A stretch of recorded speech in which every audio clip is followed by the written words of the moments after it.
And we are live. Welcome, Jerry. Good to see you again. Yes, good to be back. Thank you. I'm just going to send a link out through. I should have done this. I should have sent a link through my community service as well. Just give me a second. We don't have many people online yet. Just gonna send this quickly.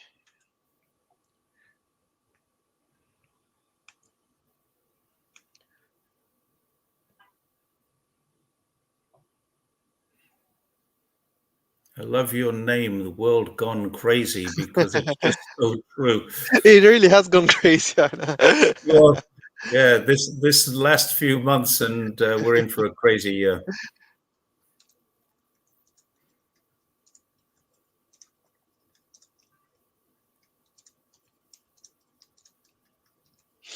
Okay, that's posted.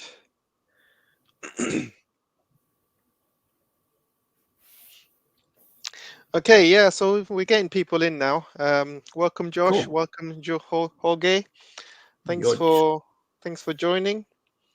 And yeah, thanks for everyone joining in so far. So those of you who don't know, this is Jerry. He's got a YouTube channel called Jerry's Take on China. He's also got a Twitter channel called Jerry's Take on China as well. Jerry lives in China, and we've spoken before. So one of the reasons I've got him in today, we want to talk a little bit about China, but also we're going to be talking about what's happening in Gaza, and we're going to interchange the subjects and see how it's all related. And yeah, without further ado, welcome to the show, Jerry. Good to have you back. Well, thank you, AJ. It's good to be back. Thanks. And we're doing a simultaneous stream on YouTube, and also we're doing one simultaneously on Twitter as well, on the Twitter Spaces. So you're welcome to join either one. We'll probably catch some questions at the end, but I wanted to kind of talk to Jerry and find out a bit more about his thoughts and on what's going on around the world. So, Jerry, as you know, there's been a lot happening around the world, especially with the war on Gaza and stuff. I know you live in China, and I do talk to a lot of people in China, and they kind of given me their thoughts on what's happening in Gaza. And from my conversations with them, I see a lot of Chinese absolutely disgusted with what's happening in Gaza. And yeah, what's your thoughts? I mean, you live in China, so you're in there. And what's your thoughts about what people are thinking about what's happening? And yeah, well, what do you? I mean, what is China's take on what's happening around there? So what's your thoughts? Yeah, obviously, I can't speak for the whole of China, but I can speak for the people that I speak to and speak with. Yeah, we had Christmas Day, of course, we had a few friends around here. There was 10 of us and 6 were Chinese, and the remaining 4 were foreigners. And the school of thought here is that this is a huge problem for Israel. It's obviously a huge problem for the people of Gaza, and it's an atrocity. And it's an atrocity on a global scale. You know, they're talking about the last time there was anything like this, maybe in the former Yugoslavia. This is ethnic cleansing. And the people here, the Chinese government has a stance on this. And if you take a side on Chinese social media, you will be deleted. And this is a thing that people don't like about China. If you take a side, even if you take the side of the Gazans, if you take the side of Palestine, you will be deleted. All you can do is express your shock, your horror, your outrage, and call for peace, and you won't be deleted. So the government has said anyone taking a side is just going to get, it doesn't matter which side. The government is 100% neutral on this. Social media in China is 100% neutral on this. But when you sit around a table with Chinese people, so far, and I'm not saying this is everyone in China, but so far, 100% of the people I've spoken to are in favor of a ceasefire now, not tomorrow, not the next day, right now. This needs to happen right now. And that's what I'm seeing when I'm talking to people. And I get a lot of people asking me, and they're asking me why we're having this issue. And I honestly don't know the answer. The simple answer is Israel has overreacted to something. And I think it's a really difficult time for everybody concerned. The issue right now is getting the carnage to stop. And that's what most Chinese people really want. The carnage must stop.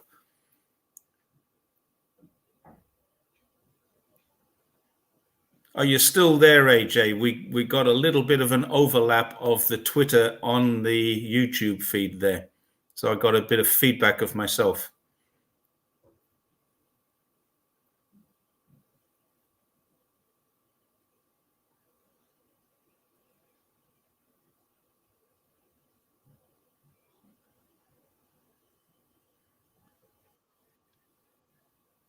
Can you hear me now, Jerry? I got you. I got you back. Yeah. Yeah, I got a little bit of feedback on the Twitter, so I could hear myself there for a short time. Okay, great. So I didn't know that about China, that if you put one side or the other, you get deleted. So I wasn't aware of that.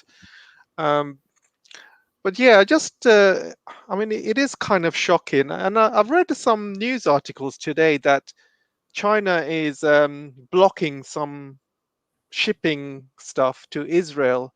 And I wanted to get your thoughts on whether there's any truth to that, or is it mainly down to the shipping being closed? That strait in the Yemen or something. So what's your thoughts on that? As with everything that happens in China and everything reported in the media, there is always a 2% truth. What China has done is done exactly the same as it did with Australia a few years ago. When there was a problem with Australia a few years ago with the coal, Australia were being a little belligerent towards China. And what China did was they said, okay, well, let's just check this stuff that's coming in. And, oh, no, your paperwork is wrong. So what they're doing with Israel is exactly the same thing. They're saying anything that's being exported now needs every single piece of paper that is required, particularly for dual use, anything that can be used for military. So the system has always been in place, but it's never really been very particularly adhered to. So China is now saying all the documents must be signed, everything must be right, and then we'll export it. They are not going to export anything that has a dual use. If it can be used as a weapon of war, if it's a part for a weapon, it's not going to be exported. And that's what they're doing in terms of the paperwork, which was always there. They have only just started to police it correctly. It was one of those things they said, well, we'll continue to do business. Business is business. One thing China is pragmatic, but another thing is they're not slaughtering children and they're not murdering people in their beds at night. So they're saying if you want a product shipped to Israel, that product must be proven to be not required for this war effort. And if it's not required for the war effort, if it's something to do with humanitarian, if it's something to do with food, if it's something to do with car parts, that's fine. But if those cars can be used as part of the military machine, that part will not be shipped. That's been something that has been in place for a long time, but they've only just started to actually react to it because of what's happening in Gaza. Excellent for that. So do you think it's got anything also to do with Yemen? Because there's a lot of ships been stopped around Yemen stuff, but I'm reading news that Russian ships are being let through and Chinese ships are being let through. But unfortunately, the destination is also important. So they're saying anything that goes to Israel is just going to get blocked. Yeah. Has it got something to do with that as well? Or? No, I think not. Those ships would have left China several days ago, probably 2 weeks ago, to be at the Horn of Africa or the bottom of the Red Sea and ready to go around the Horn of Africa. They left China some time ago, and they may very well have stopped from China to Hong Kong to Malaysia. These ships might have been at sea for a month already. So this is something that's only happened in the last couple of days. What's actually happening is you can go online when you know the name of a ship. You go online, put in the name of that ship, and you can see exactly where it is now, where it's going, what its destination is. You can even see to an extent what it's carrying. Now, any ship that has a manifest that is scheduled to stop, not an itinerary that is scheduled to stop any of the Israeli ports, they are being prevented from going, or at least attacked whilst going through by these Houthis. Now, we got to look at this and say, well, how do they know? Well, it's extremely easy. All they need is a laptop with Wi-Fi or a laptop with connection to the internet, and you can find out where every ship in the world is going. That's kind of open source information. So they're looking at ships and saying, well, that ship's scheduled to stop in Haifa. Haifa is in Israel, so let's attack that ship. Then we've got to look at what they're attacking them with. I keep reading reports about ballistic missiles. A ballistic missile could be a bullet, it could be a grenade launched from a rocket RPG, or it could be an ICBM with a nuclear tip on it. When we hear the word ballistic missile, we think ICBM. We think something which is going across the world and really causing damage. But take a look at what's happened to these ships, what's happened so far. Several of them have been hit. There's no doubt about that. There is a danger associated with that. None of them have been disabled. Not one ship has been sunk. None of the cargoes have been damaged, and no person has been injured or killed. So these are very small ballistic missiles that are hitting these ships. There are fires, which indicates that they're probably some kind of a grenade, some kind of a propelled grenade, and that's what this ballistic missile is. So I think there's a couple of things, a couple of points that need to be borne in mind by a lot of people. These are not, if Iran or if China or if any other country was supplying rockets and missiles to the Houthis, then we could have a genuine escalation here. But if they're firing RPGs or bullets at these ships, that's hardly an escalation. That is a localized issue. It's more of a nuisance than a conflict. It's certainly dangerous. Don't get me wrong. As if an RPG hits a ship, anything could happen. But so far, nothing serious has happened. Every single ship, and I've not seen a single photograph or video of any of the ships with any damage on them. So that indicates to me that they're not telling us the whole truth about this. I think there's a little bit less of an impact on this shipping issue than the US would like us to believe. I believe this is a genuine attempt to escalate by the United States. Yeah, that's a really good take, Jerry. And also, a couple of days ago, I saw a story coming out all over the West, and they're obviously trying to demonize China. But apparently, China's been ignoring some distress calls from Israeli ships along the Horn of Africa, and basically, it's none of China's business, right, to go and help these Israeli ships. I mean, what's your thoughts on that? Technically, it is China's business because it's any ship's business to answer a distress call under international maritime law. And my father was a master mariner. He's retired now, long retired, but he's still around.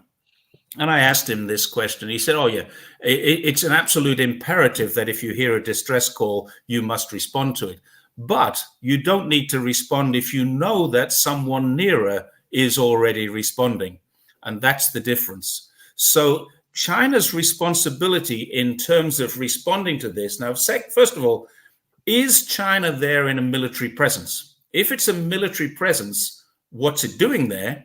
And there is a military presence in Djibouti, which is a few hundred kilometers further north of the Red Sea. And I think maybe there are ships in that region coming out of Djibouti to protect from the piracy, the Somalian pirates from a few years ago. That's why China has its only overseas base, and it works with America to protect against Somalian pirates. But these are not Somalian pirates. These are Houthi rebels who have I think they have a business to do what they're doing. They are protecting their brothers in arms. We're talking about Shiite Muslims rather than Sunni Muslims, and Iran, the Houthis, and the Palestinians share that same religion, whereas the Saudis and a few others do not. So that's the reason why I think the rest of the Middle East hasn't joined in, but that part of the Middle East might. And also, yeah, I was going to ask you that China's got major military base in Djibouti. Yeah, yes. Not many people know that, and it's quite a major base, and it's right next to where all of this stuff is happening. So I'm just wondering whether, like, US is basically a bit jealous of China because they got a base right where the action is. And no, the US have a base in Djibouti too. They have bases in Somalia. The US have a presence in the same region, and Djibouti is quite a way north of where Yemen is. And I'm familiar with Yemen because my father used to live in Aden, which was an oil port, and that was my father's business. He was in the oil business. So I've got a bit of, not background, I've never been there, but I've actually got a bit of geographic knowledge of where this is. When you come through this point where Aden is kind of at the tip of the Red Sea, then you go into the Red Sea, and then you go quite a way north before you pass the Horn of Africa, and that's where Djibouti and Somalia and the Chinese are not alone. I think French are there, Italians are probably there, the Americans are definitely there. The Americans were there first, and before America and China had this kind of enmity going on, I can remember reading reports about how great it was that they were working together to solve this issue of Somalian pirates. Now, of course, they were solving the issue of the piracy, but they weren't solving the cause. Why are people becoming pirates in this region? And that was something that was never being addressed. You know, people don't wake up in the morning and say, I know what I'll do for a living. I'll go and be a pirate. They go and be a pirate because their land has been taken, their farm has been taken, maybe their family have all been taken. They have a reason for becoming what they become. They don't just wake up and say, I'm going to be a pirate today. Yeah, but let's talk about Yemen for a second. I mean, sure. They seem to be on the right side of history. They seem to be one of the only countries that's actually doing anything about it. I mean, the rest of the Middle East is pretty much quiet. Mm-hmm. You got Lebanon also attacking Israel from the north.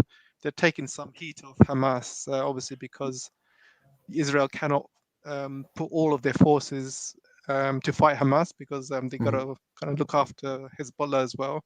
But Yemen seems to just come out of nowhere and start attacking these shipping routes. And this is one thing that the West probably didn't even knew was coming. And yeah, Yemen seems to be a country where they've got nothing really to lose because anyone that knows Yemen very well, they've had a war with Saudi Arabia for about 7-8 years. Yep. And Saudi Arabia were part of a coalition with UAE, Bahrain, Qatar, all these other Middle Eastern countries. They're all attacking Yemen at the same time. But they withstood that attack. And I was looking at some of the casualty figures. And apparently Yemen took down at least 100 airplanes, all from Saudi, UAE. These are modern airplanes as well, F-16s and things like that. So they are a force to be reckoned with, and I think Saudi lost hundreds of tanks, and they lost the war basically. I mean, they had to pull back, Saudi Arabia and UAE.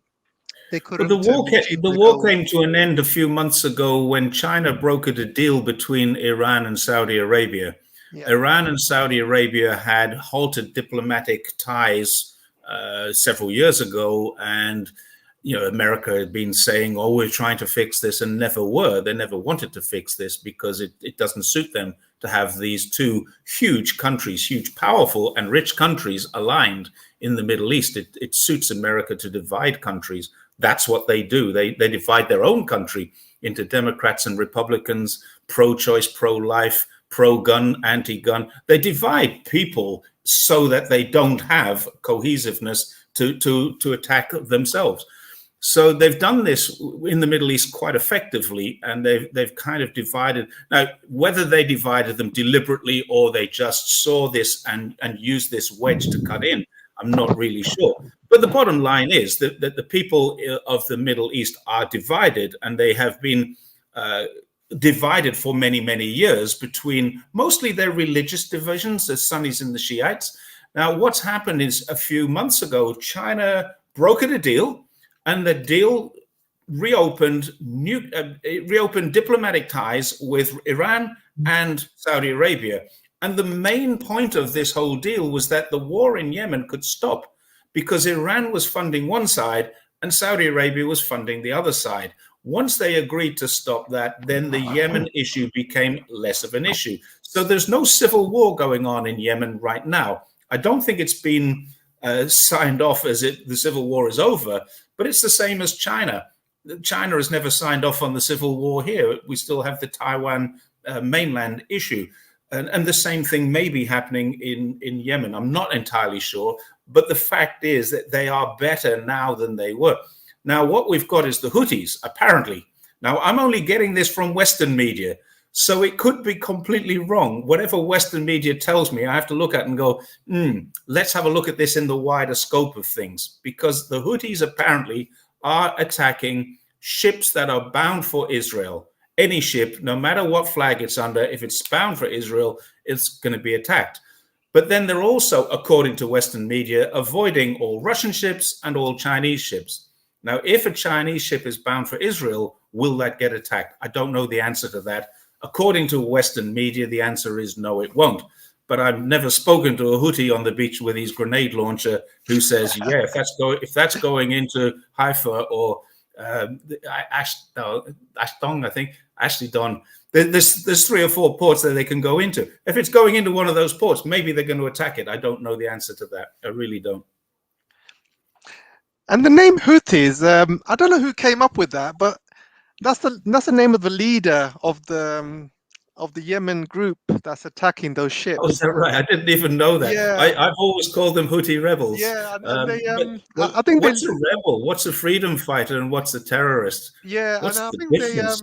it's a name coming out from the West, and I was reading some history about what the name Houthi means, and it's the name of the rebel leader. And the reason they call them Houthis is because there was a massive civil war in Yemen, and there was various different factions, and the Houthis came out on top. That's why they call them Houthis, because they feel that only one faction is attacking these ships, not all of Yemen. But if you look at the demonstrations happening in Yemen, and there's millions of people every single day demonstrating in the town square in Yemen. So, yes. So it looks like the Yemens are backing the Houthis. And when people say they're the Houthis, it's actually not Houthis. Actually, it's all of Yemen. It might be Yemenis. Yeah. So yeah, it's quite an interesting fact. But yeah, they seem to be like they seem to be the right side of history. I mean, these guys, Houthis, who have basically won the civil war, they probably didn't get the full backing of the people, but now they've become like heroes of the Middle East. They're like the freedom fighters of the Middle East. Everyone's looking at them like heroes because they are taking on the might of the American empire. And the funny thing is, the Americans haven't really planned for this, and they decided to come up with some coalition of the willing, they call it, an Operation Prosperity. They said there's 10 countries that have joined, but 3 or 4 countries have pulled out, and the other countries only gave officers, not ships. Yeah. The British gave a ship that's not even working. That's probably going to fall apart very soon. And so it's not really a coalition of the willing. It's just one ship from UK. Yeah, I actually heard that the Italians gave a ship with no crew, but I'm not sure how that works. Yeah, and it seems like the Americans don't really have enough ships to kind of. Well, this is a really interesting discussion for me, because I asked the question, why do we need to have this coalition? And I don't think they call it the coalition of the willing. I think I was the one who called it that in one of my articles. Why do we need this coalition when there are two carrier strike groups in the region? Now, two carrier strike groups means that not very far away from this area, you have at least 2 aircraft carriers and at least 10 other ships and several submarines, at least 2, possibly more submarines, because they're secret, of course. So when you've got all of these ships in that area and you're talking about, really they're being disparaged as being a bunch of Arabs on a beach firing rockets. Well, these are obviously clearly more of a threat than a bunch of Arabs on a beach firing rockets, because we're talking about bringing in the international might. They were asking Australia, they were asking New Zealand. Australia procrastinated for several days and then sent six officers, I think, or 3 officers, I can't remember. Some countries sent officers, some countries sent ships. Australia probably does not have a ship capable of doing the job that they needed done there, which is, I guess, escorting and shooting down these either drones or rockets as they approach. So Australia, I paid quite a lot of attention to the Australian one because I'm an Australian citizen and it's important to me. I really wanted to make sure that Australia were not part of this. And so far, it looks like they're not really a significant part, but they are on the side of the Americans and the Israelis. And that was disappointing to me. But why on earth do they need so much when they have 2 carrier strike groups in the region? That astonishes me. It seems like it's a very expensive thing to do for the Americans, because first of all, they had about 3 aircraft carriers in the Mediterranean. Now they're sending all their ships across the Horn of Africa. Then they got ships monitoring Iran as well. And I just don't think there's enough ships in the Navy to manage this operation. And then I'm seeing a news report that the Houthis attacked another ship yesterday. So it doesn't look like it's working. Plus, it's very expensive, right? I mean, sending all these ships through these waters, it's going to be very expensive. You've got to pay for the gas. You've got to pay for the crew. There's a lot of cost that's involved. I just don't think it's sustainable. I mean, what's your thoughts on this? Well, sending a ship to the Middle East is no different to sending a ship to the South China Sea. The same cost of the crew, the same cost of the fuel. It really doesn't matter. If a ship is at sea, it bears those costs. But when it starts expending munitions, then it starts to add to the cost. And of course, the soldiers, seamen and airmen who are on board get paid more when they're in a conflict zone. So that adds to the cost as well. But effectively, when you've got a Navy operation going on, it's no more expensive than when there's no Navy operation going on, because you still have that ship at sea pounding through the oceans and churning up its diesel or its gas or whatever it is. So the real cost of it is not so much that. The real cost is in society. What does your country want you to do? Now, in a democracy, this should be decided by the people. The people vote for the parliament votes to send the ships. But in most countries, the parliament or the Senate or the Congress, they're not getting the opportunity. In America, they probably say, yes, send the ships anyway. But the people of the UK are not being asked. The people of Australia and New Zealand haven't been asked. So when I say the people, in a democracy, we vote for someone to represent us.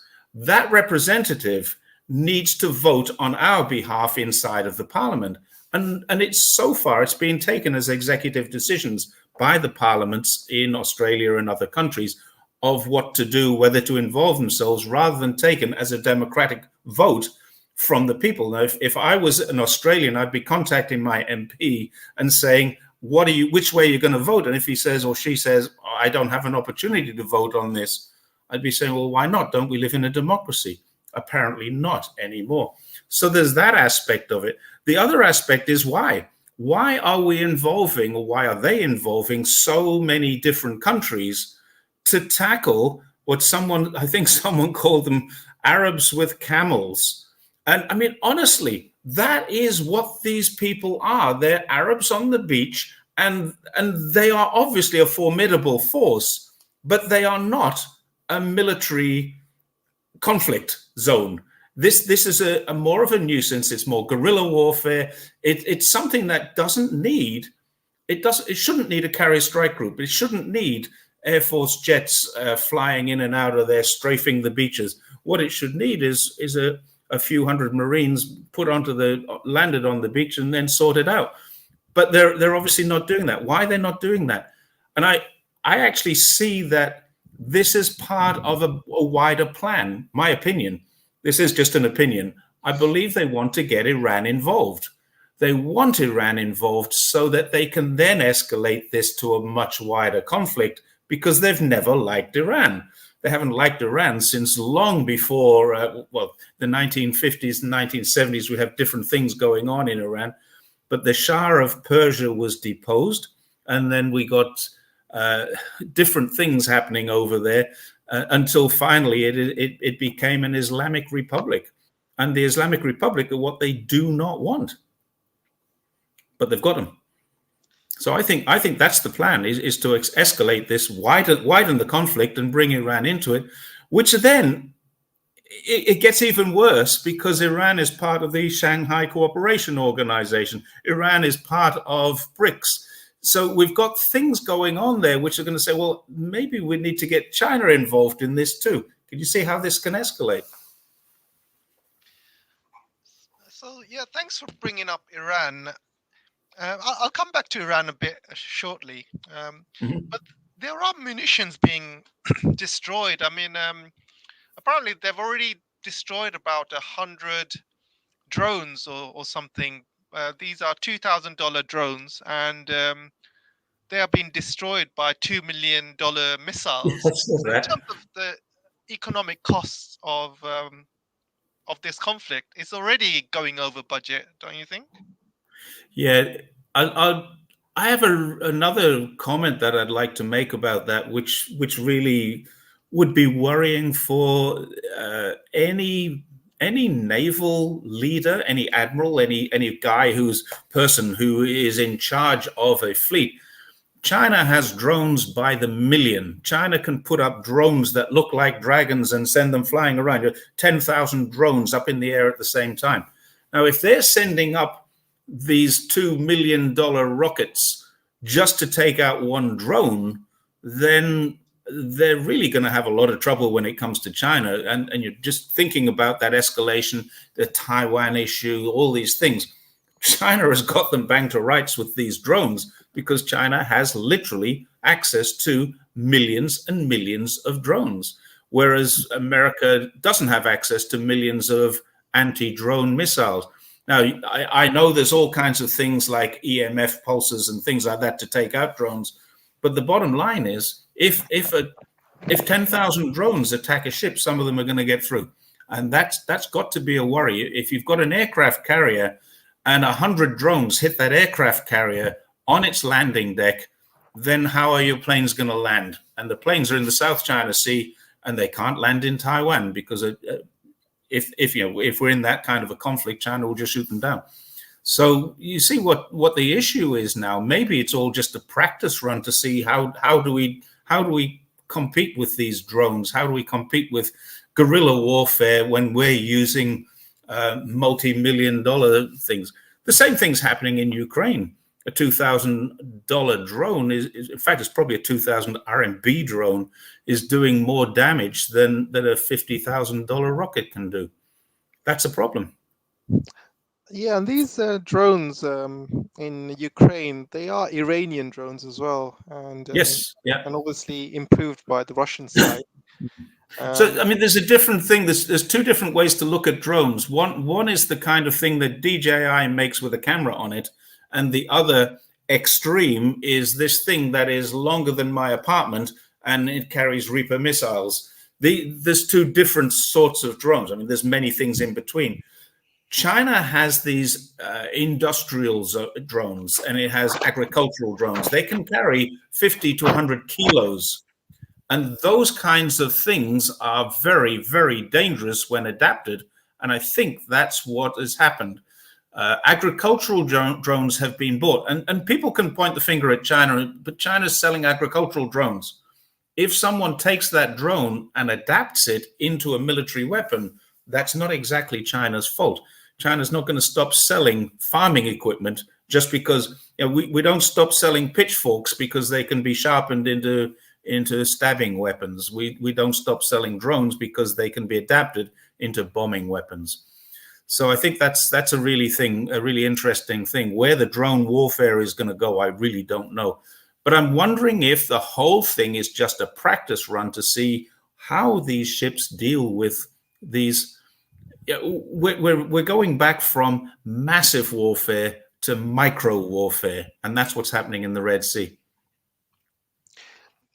Okay, so let's go to Iran. Do you really think that China's going to let Iran fall? Because China's got around 400 billion invested in Iran, plus Iran is the main supplier of oil to China, and plus Russia needs Iran for its northern to southern pipeline to go into Southern Asia and stuff. Do you think Russia and China will let Iran fall? I don't think they would. No, I don't think so. I think what America would like to see is proxies going into a war with Iran. So there's not an America. If America attacks Iran, then it's game over. It's World War III. That's a fact. Iran has signed a deal with the free trade agreement with the Eurasian Economic Union last year. It joined the Shanghai Cooperation Organization. It's joined BRICS.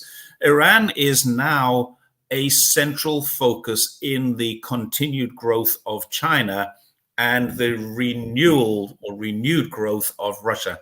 So China hasn't stopped growing. What it's doing now is diversifying. There's less sales to the United States, but there's more sales to the global south, as it were, the underdeveloped world. Iran is a really important feature of China's Belt and Road. It's a really important feature. I don't think they're getting a major source of oil, but certainly it is a source of oil for China, because China's got oil coming from all different areas, including Iraq, Iran, and Saudi Arabia. They're doing deals all over the place. Now, one of the things that we need to remember here, we're seeing Western media. We're seeing reports that Iran are part of this axis of evil, which has been going on since the George Bush era, or George W. Bush, not H.W., but George W. Bush made Iran part of the axis of evil. And what I'm starting to see now is that if you pick up a newspaper in English, I read English language newspapers from Africa, from Central and South America, from Asia, and I'm starting to see that Iran is not the problem that America thinks it is, or it's not seen as the same problem. I think Iran will get a lot of support if America decides that it wants to escalate this and start to punish Iran. It'll be sanctions first, it'll be restrictions next, it'll be all kinds of imposing other countries' sanctions onto Iran, the same as they did with Russia. They'll be removed out of the SWIFT if they're in it. I'm not even sure if they're in SWIFT, but I think they are. They'll be removed from that, and that's going to make life very difficult for moving money around. And Russia overcame that by simply saying, well, if you want oil or gas, you pay us in rubles. End of story. We'll sell them to you. So they did very well out of that. I'm not sure if Iran has the same sort of clout, though. Yeah, the deal that Iran has with China, well, I did some research on this a few months ago, and it's basically oil for infrastructure. So China builds all the infrastructure for Iran, like railways. They're doing the same thing in Iraq too. Yeah, that's right. And Iran pays in oil, and Iran's oil production has actually more than tripled compared to when Trump put the sanctions in, and the oil sales to China has more than quadrupled. So every year, Iran is making more oil and selling more oil. And I don't know if you've seen the news last year that Iran has agreed for China to build a brand new airport in Iran as well. And also they're building a massive military port in Keshem Island. Keshem Island is that little island just off the Hormuz Strait. And it's an Iranian island, and they're building a massive joint military base as well. So it's going to host Chinese aircraft carriers as well. Who told you that it was going to be a military base? No, I had some Iranian friends actually who are actually good diplomats, and they said that they are building this joint military base, and they've been building it for years, and it's going to host Chinese and Iranian ships, Right. and that's going to be completed by 2025.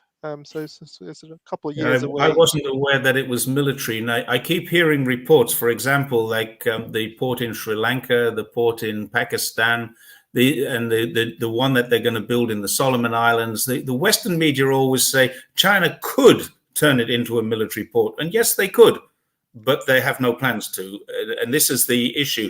It's all about they very cleverly use modals to say what China may do, might do, could do, rather than what China is going to do or what China will do or what China has historically done. These things don't seem to matter. The media will report that they could. Now, I haven't heard that this port in Iran is military. So, I mean, I'm not saying you're wrong. I'm saying that I haven't heard that. And it could be that you're absolutely right. Western media would say it could be military. They're going to build a port in West Africa. And it's already been said they're going to build a port right opposite Miami. Well, it's not right opposite Miami. It's the other side of the ocean from Miami, but it is opposite Miami. It's not like it's going to be built in Cuba. So we get all these reports that kind of exaggerate the truth. There's 2% truth in something that could be used as a military base, not necessarily is going to be. Same as the South China Sea. They haven't militarized the South China Sea at all. If anyone can show me a photograph of a plane landing on any of the two airstrips either of the two airstrips in the South China Sea, apart from one in 2016, which was so unusual it made international headlines. China landed a military plane on one of those islands to pick up two workers who had been injured in an accident. It landed a military plane, the plane took off again, and it made BBC headlines for a week, because a military plane landed on a South China Sea island. These are not militarized islands. Gwadar port is not a militarized port. The Solomons is not going to be a militarized port. And I'm not sure about the Iran one, but if you say that you know people who say it is, maybe it's an Iranian military port, but hasn't got a plan to be a Chinese one. I'm not sure.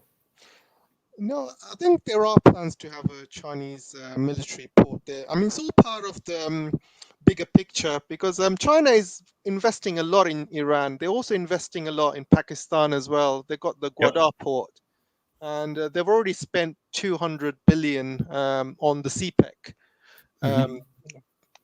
in Pakistan, and they're going to be spending 400 billion in Iran. So that shipping route and those investments have to be protected, and it makes sense for China to put a military base there. Same way they've put one in Djibouti. And one of the reasons they put one in Djibouti is because they have a lot of mining companies in Africa, and they mine all over Africa, but all the ships go to Djibouti, and then from there all the ships go to China. So it makes sense for a military base to be in Djibouti. Same way they're going to have one in Iran, and there's going to be one in Gwadar as well. So that's going to protect the sea lanes there. But it's all part of the bigger picture, because if you look at the BRICS, all the countries joining BRICS, they all seem to be surrounding the Strait of Hormuz and the Red Sea. So soon you're going to have Iran joining, but also they're going to have Pakistan joining very soon as well. They've got Saudi Arabia joining, and if you look at the map, those countries are all surrounding the Strait of Hormuz. UAE is joining as well, and then they've added Ethiopia, and pretty soon you're going to have other countries surrounding that place joining, and you might even have Yemen joining one day. You never know. But it's all part of the bigger picture. It's all part of the BRICS bigger picture. But BRICS has no military component to it. No, not yet. But they will do. Yeah, in the future they will do, because the whole point of BRICS is transport oil and de-dollarization. And when you have to transport a lot of oil around the BRICS countries, and when you de-dollarize, I think that's when issues will come up in the future. You're going to have the United States obviously not very, very happy about it. The West they're probably going to cause a lot of trouble. I mean, and they got to kind of prepare for that. And I think there's going to be a lot more escalations happening over the next few years, mainly down Well, to countries de-dollarizing. And you've seen what I'm not. happens I'm to. not going to argue with you on this one, AJ, and I'm not going to say that you're wrong. But your understanding of BRICS is very different to mine, and your understanding of China's militarization is very different to mine. And I do read China's plans. That's an important part of understanding China, is to know what their 5-year plans are, and if you understand them.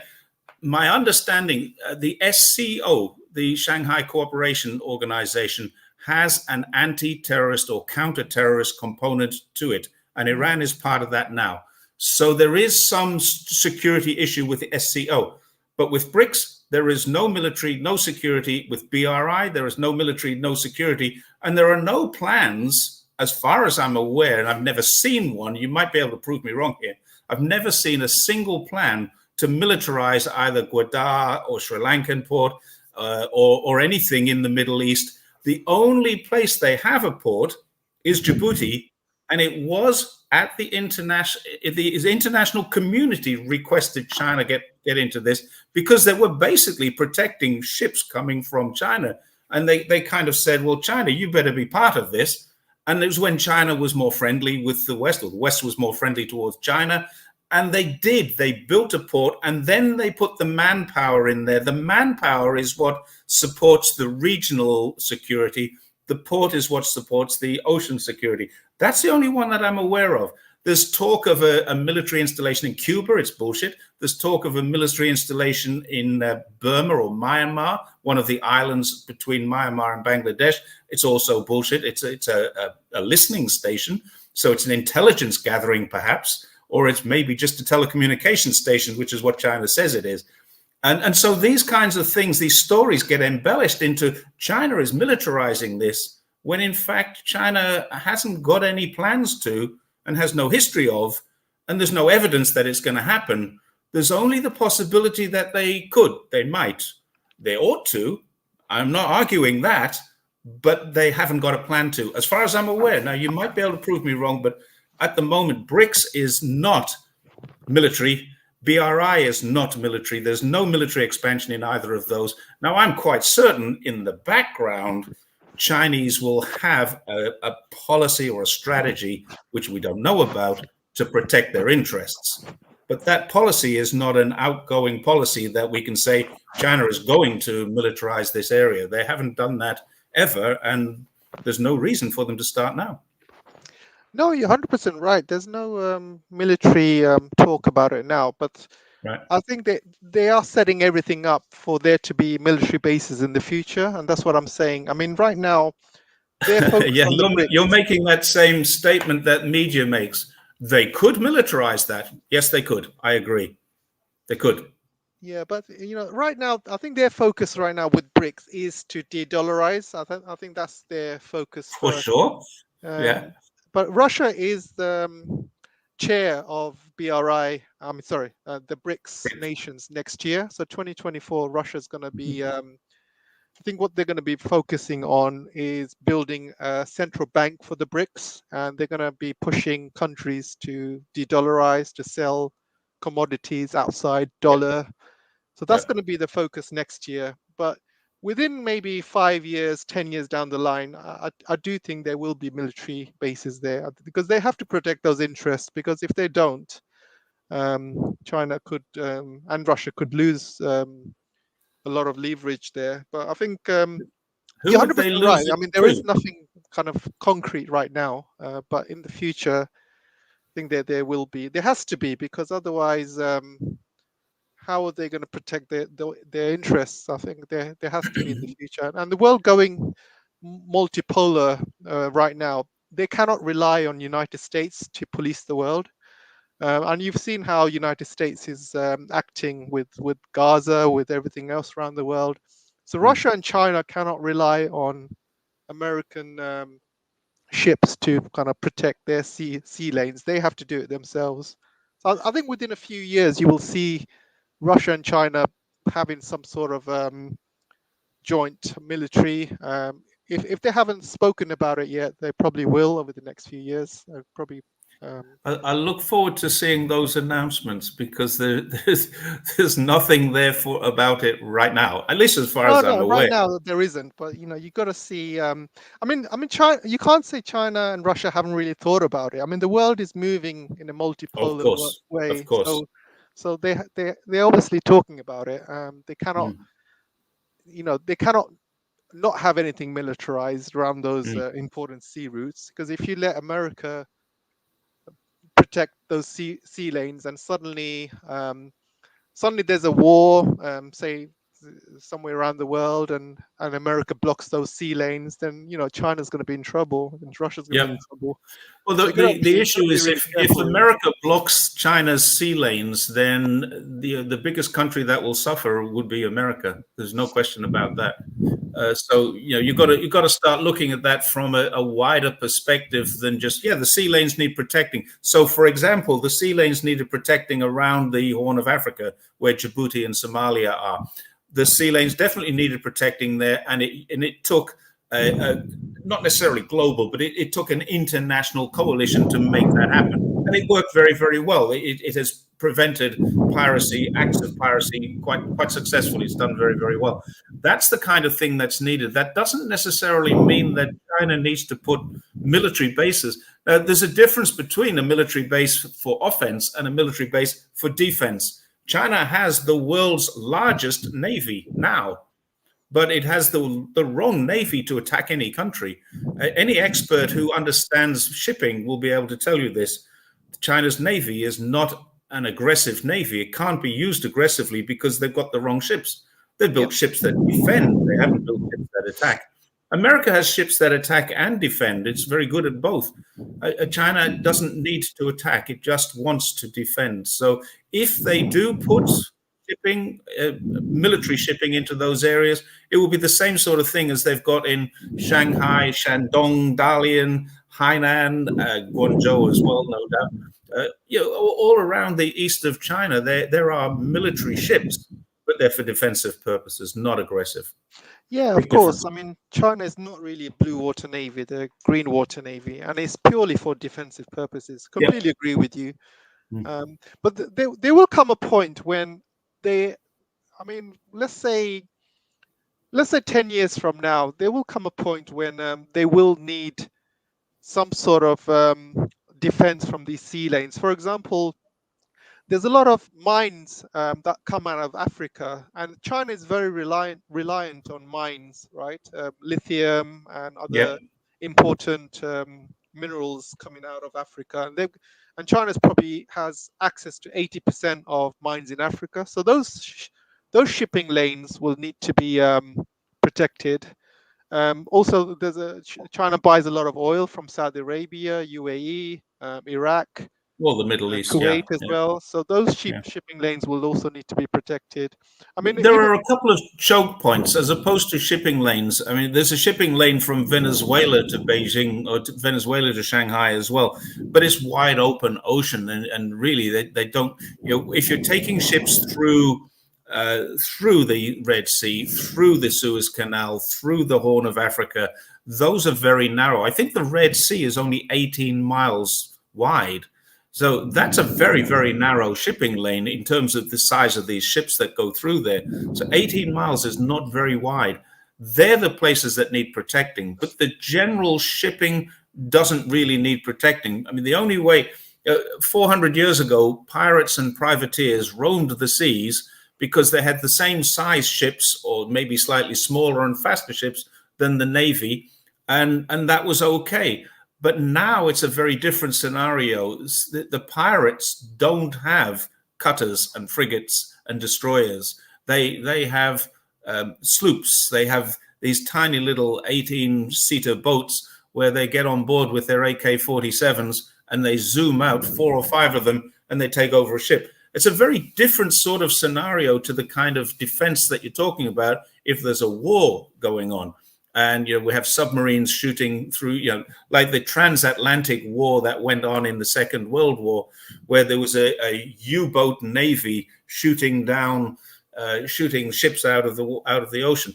that's a very different scenario. So I think it only needs to be a few places around Indonesia, Malaysia, certainly inside of the Taiwan Straits, those kind of places where the sea narrows down, then it needs protection.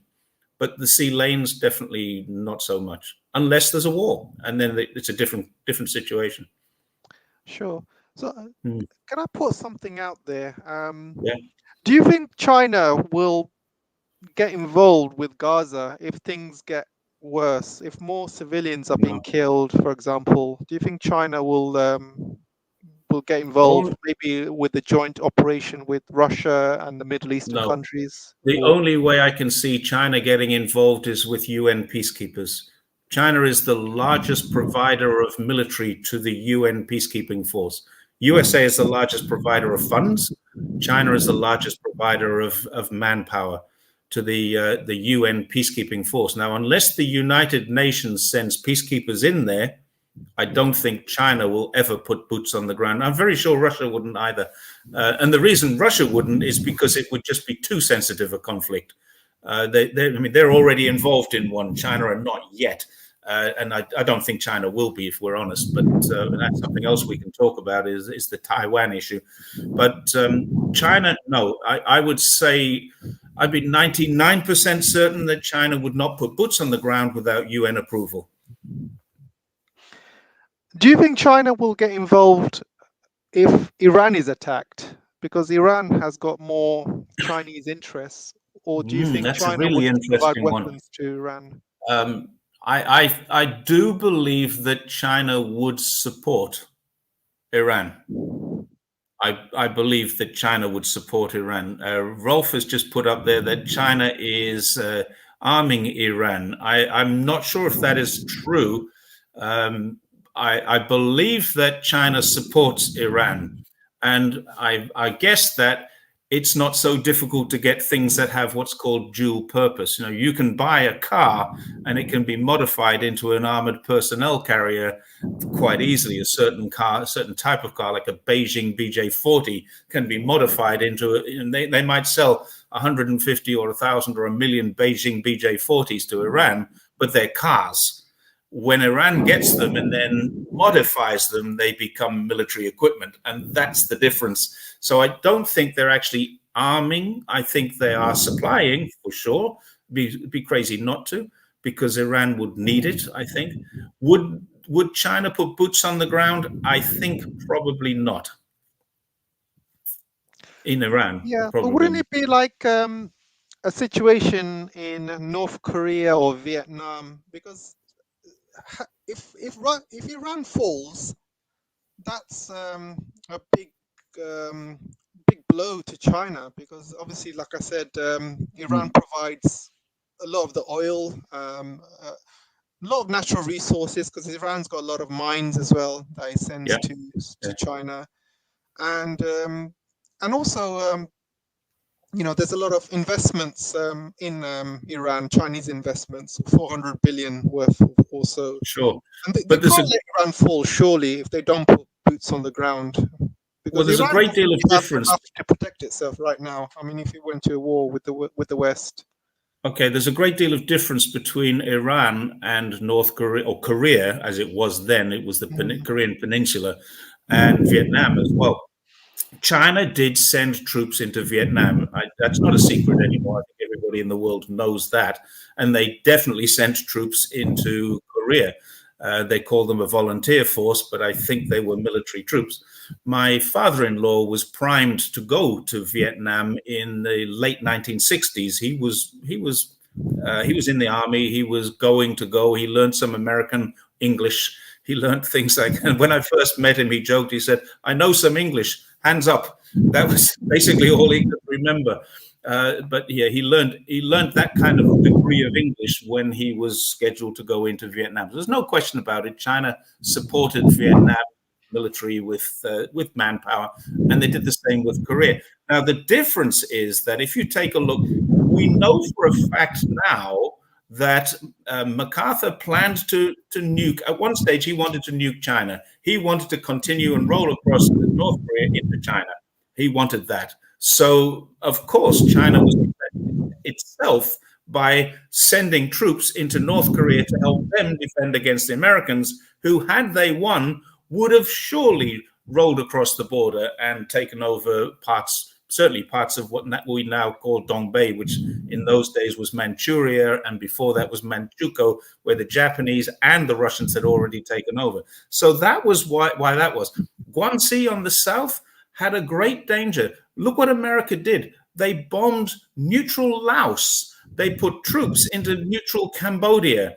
They had people in those countries, and they border with, well, Laos doesn't. Yeah, Laos doesn't. Laos and Cambodia border with China. Those countries are China's neighbors. So China fought very hard to keep these invaders out on both sides. North Korea, Korea in the very far north of China, and down in the south of China. There is no way that China wanted Americans to win either of those wars, because they would have put puppet governments, colonies, effectively, like Japan is now, and China would have been surrounded. Japan was already there. It was an American colony, effectively. And so you've got the coast. The Philippines was an American colony at that time, too. So you had all of the coast, all of China is surrounded. They didn't want North and South Korea joined up as one American colony, and they didn't want Vietnam, Cambodia, and Laos to be American colonies either. So that was why. Iran is a very different kettle of fish. Yes, they would lose business. Yes, they would lose investments. Yes, it would be a very difficult thing if Iran were to fall, but I don't think they'd ever put boots on the ground to support them. They will support them militarily. They'll support them financially. They'll support them with equipment. But I don't think China will send boots to any country in the world that is not a direct neighbor. Okay, that's yeah, I do agree with you. I think China will probably provide Iran with this. I think I've read news that China sent Iran some radars that can pick up stealth airplanes. Very likely. Yeah, in terms of airplanes, I think Iran's bought some airplanes from Russia, and they're thinking about buying the latest planes from China, the J-35s, I believe, once they come out.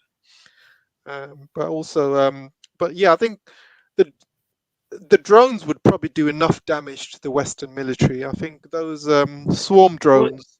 Yeah, Iran has probably one of the best drone capabilities in the world. Maybe as good as China or after China, I'm not sure, but certainly they have a very, very good drone capability, and there's no doubt they're proving that.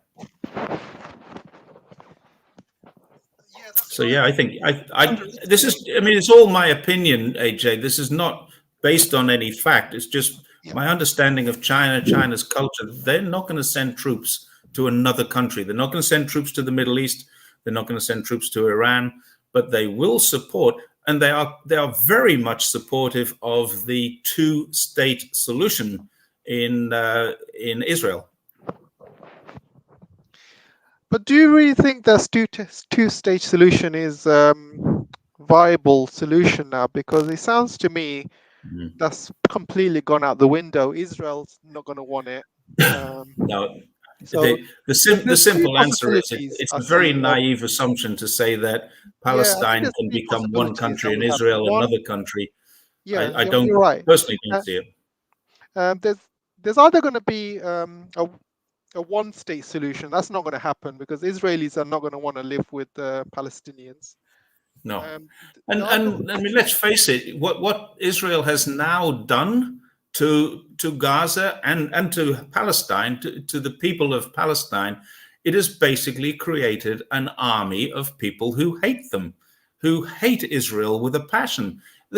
I bet you there's not a single person living in Gaza now who has not lost somebody in this conflict or in the last 70 years. Every single family has been affected by this. And what does that do?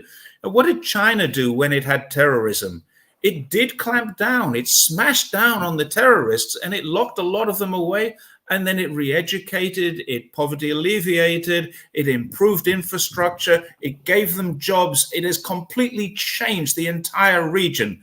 And it's done that all with the criticism of the West when it was the best possible solution. Now, I'm not saying it was perfect, and I'm not saying there wasn't some abuses, but there's no systemic abuses. There was no bombing. There was no mass murdering. There was no killing. What is America and Israel doing right now? They're creating an army, a legion of people who hate them. And quite rightly so. I mean, hate's a very strong word. But if you take away my wife and my child from me, I'm going to hate you. That's how it is. Syria, Lebanon, Jordan. Oh, yeah. Okay. Yeah, correct. That'd be interesting. I only see two solutions, Jerry. Number one, they genocide the Palestinians, or they drive them out the land in Gaza and put them in the Sinai desert. And it looks like that's their plan. Mm-hmm. And the second option is for Hamas to win, and Netanyahu quits being the prime minister, and Israel then pull their troops out. By the looks of things, it looks like Hamas are winning from what I can see. I mean, they're causing a lot of damage to Israeli tanks, and there's a lot of deaths that Israel's not really reporting, but there's a lot of I mean, when Israel first went in, they said it's going to take them a couple of weeks. I believe there was people saying, "Oh, it's going to take them a couple of weeks," and they were so confident they're going to wipe out Hamas. And it's been 2 months now, and they're still saying, "Oh, this is going to be a hard job. It's taking us longer than expected," and they're losing money every single day, right? They've got no visitors going into Israel. They've got everyone's joined the army. They're losing a lot of money in terms of the economy. The cost of war is rising every single day. So, so this is not a long-term viable solution for Israel. I think the longer this war takes, the harder it's going to get for Israel. I mean, what do you think? I mean, it looks. I mean, for me, from where I sit now, it looks like a Hamas win, because you cannot eradicate Hamas, because that's an idea, right? From every family you kill, there's going to be new members joining Hamas. Every time Israel shows clips of people being naked, tortured, Hamas are not going to surrender when they look at these images and pictures. No. And you know what? I'm never gonna surrender. I might as well just fight and die. And these Hamas guys, they're not fighting for money. They're not fighting for anything. You know, they're fighting to live, fighting for their families. You know.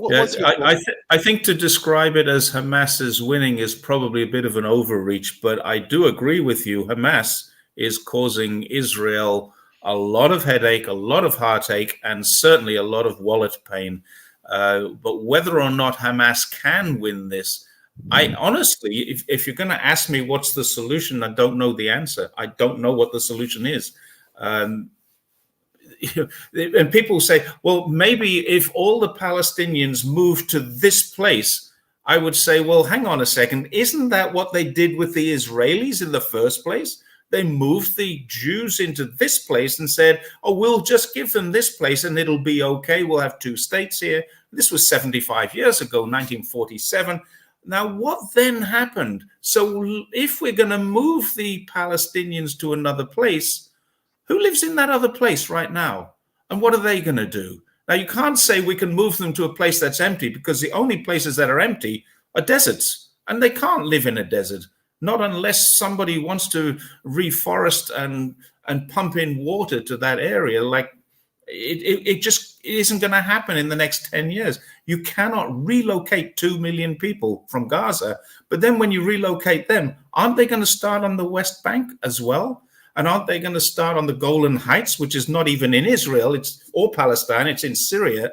Where does it end? Where does this Israeli expansion actually end? Where are the lines that they say, we're happy now, we've got what we wanted? I don't know. They want Syria too. They want Jordan. They want Egypt. I don't know. Can I comment on that? Yeah, sure. Go ahead. The answer is they don't have any defined borders. Where this ends is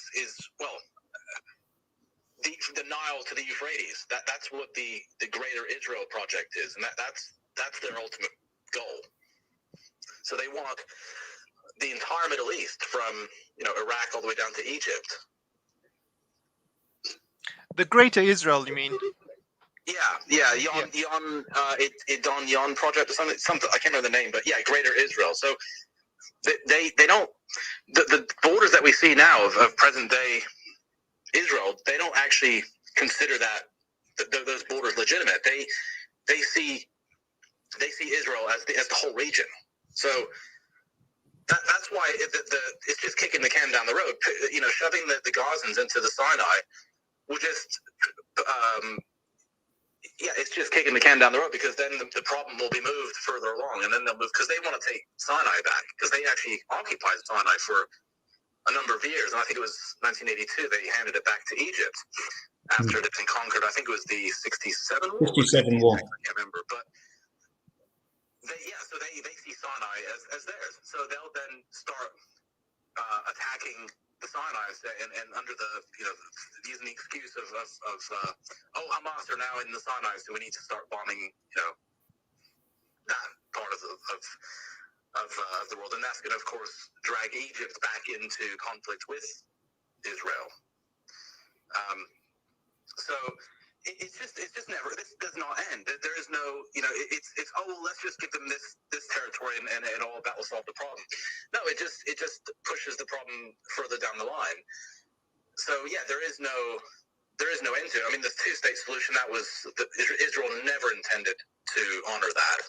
Hence why they never accepted it, because for them it's all or nothing, and we can see that's why they've basically, if you look at a map of Palestine and how they've incrementally, especially in the West Bank, it's like a slow kind of incremental displacement and ethnic cleansing that's been taking place. The goal is to take the entire region, and the Palestinians are the ones that are on the front line against Zionism, so to speak. And once they're gone, then who's next? Well, Jordan, Egypt, Lebanon, and so it doesn't. There is no end to it. That's the thing. That's why this conflict is never ending. The only way it ends is when Israel ends. That's when the Zionist occupation ends. That's really the end to it. And I mean, Scott Ritter. I was listening to something he said recently, and he agreed. He says there's no two-state solution. That idea is gone. There's never going to be a two-state solution. He said the only future is a one-state, and that is Palestine. So the way, I don't think Israel will be militarily defeated, because they have their Samson option. So if they feel that they're about to capitulate, then they'll just nuke the entire area and take everyone down with them. So the way it ends is by people vacating the territory. I mean, in the north, hundreds of thousands have already left because of the low-level conflict with Hezbollah. But if that goes up to full warfare, then there's no way they'll ever go back to. I mean, I don't think they will anyway. I think all the settlements in the north, they're finished. The people living there will never go back. I mean, it's not safe. The IDF can't keep the place safe from Hezbollah. So that's how Israel ends. Is the people will leave, and they can. They're all dual citizens. They can all go back to New York and Poland and Ukraine. Well, maybe not Ukraine, but Russia or wherever else they're from. So, because most of these people, they're not even from the region. They're from Europe and Morocco. A lot of Israelis are actually Moroccan, and I think going to speaking of Russia, I think the reason Putin is kind of hesitant as to show whose side he's on here is because of the amount of Russian citizens who hold Israeli passports. Because he's very much a defender of. I mean, that's his main. That was the whole reason. Well, one of the main reasons for the war in Ukraine and the Donbass was to protect the Russian speakers from Ukrainian persecution. So he's very careful as to what his decisions when it comes to protecting Russia Russian citizens.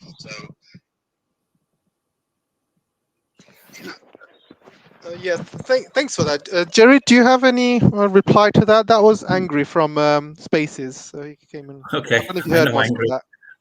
I honestly don't know the answer to the Russian issue. As far as I'm 100% in agreement. I've heard of the Nile to the Euphrates scheme as well. The Euphrates is in the middle of Iraq, and the Nile runs through Egypt. So, if they're talking about that kind of scope, then it doesn't end. There is no end to this. They're not going to take over Egypt. They're not going to take over. They'd have to go through Jordan into Iraq. They have all these different places that those people there are not going to let them do that. Not without a fight, anyway. And that is not going to go away. So no, I'm as far as the comment about the Russians, I've no comment on that one at all. As far as where does it end? I agree with Angry that it really has no visible end. There is no solution to this. And I agree also that the two-state solution is out of the window. Now, the one way that it might work is to take all the Israelis out and put them into another place and say, well, we've got another place for you where they will welcome you. That might be the only way it happens, because the alternative is to either kill all the Israelis or to kill all the Palestinians. And neither of them are really alternatives. That's how it's going. That's right now where we're heading, killing each other off. So Rolf Steiner says, put them in Ukraine. Yeah, No that's a good argument. idea. Put them in Ukraine. Yeah. Well, Ukraine's short of people now. a theory. I'm not sure if it's correct, but one theory is that that's exactly what they're doing. Is they're prepping Ukraine to relocate the Israelis, but I don't see that happening because, I mean, first of all, like I said, most Israelis, if not all of them, have dual citizenship, and they're all dual citizens of most countries in Europe, USA, and various other places. I mean, look at the Israeli cabinet. I mean, every single member. Netanyahu is Polish. Yoav Gallant is Polish. What's his name? Yair something rather. He's Serbian. There's another one that's Irish. I mean, they're all European. These are all Europeans. So, and even the ones that are not, even the ones that are, Arab Jews, like Moroccans, or even from Iraq. These are all people that migrated to Palestine mainly in the well, not mainly, but a lot of them in the 1960s, like especially Morocco. I know quite a bit about Morocco, and they left Morocco because Morocco was undergoing decolonization, and there literally was not enough food for the population. People there were literally starving. I mean, there were tough times when France handed sovereignty back to Morocco, because they had been taking, the French and the Spanish who controlled Morocco, they were basically pillaging Morocco. Most of the food that was grown there was going back to Europe. And so the Moroccan Jews, which there was hundreds of thousands at the time, I'm not sure what the population was, but it was certainly probably around 500,000 or maybe even more. They had an opportunity to go somewhere better, so they did. That was it. They weren't kicked out by the Moroccans. I mean, this is an argument they love to make. Oh, they're all ethnically cleansed from these Arab countries. Like, no, they weren't. They left on their own accord because they had, an opportunity. You can't blame them. Things were tough in Morocco, so they left and went to Palestine. And I think it's probably similar in many other Arab countries with the Jewish population, like maybe Tunisia, Iraq, or even Egypt.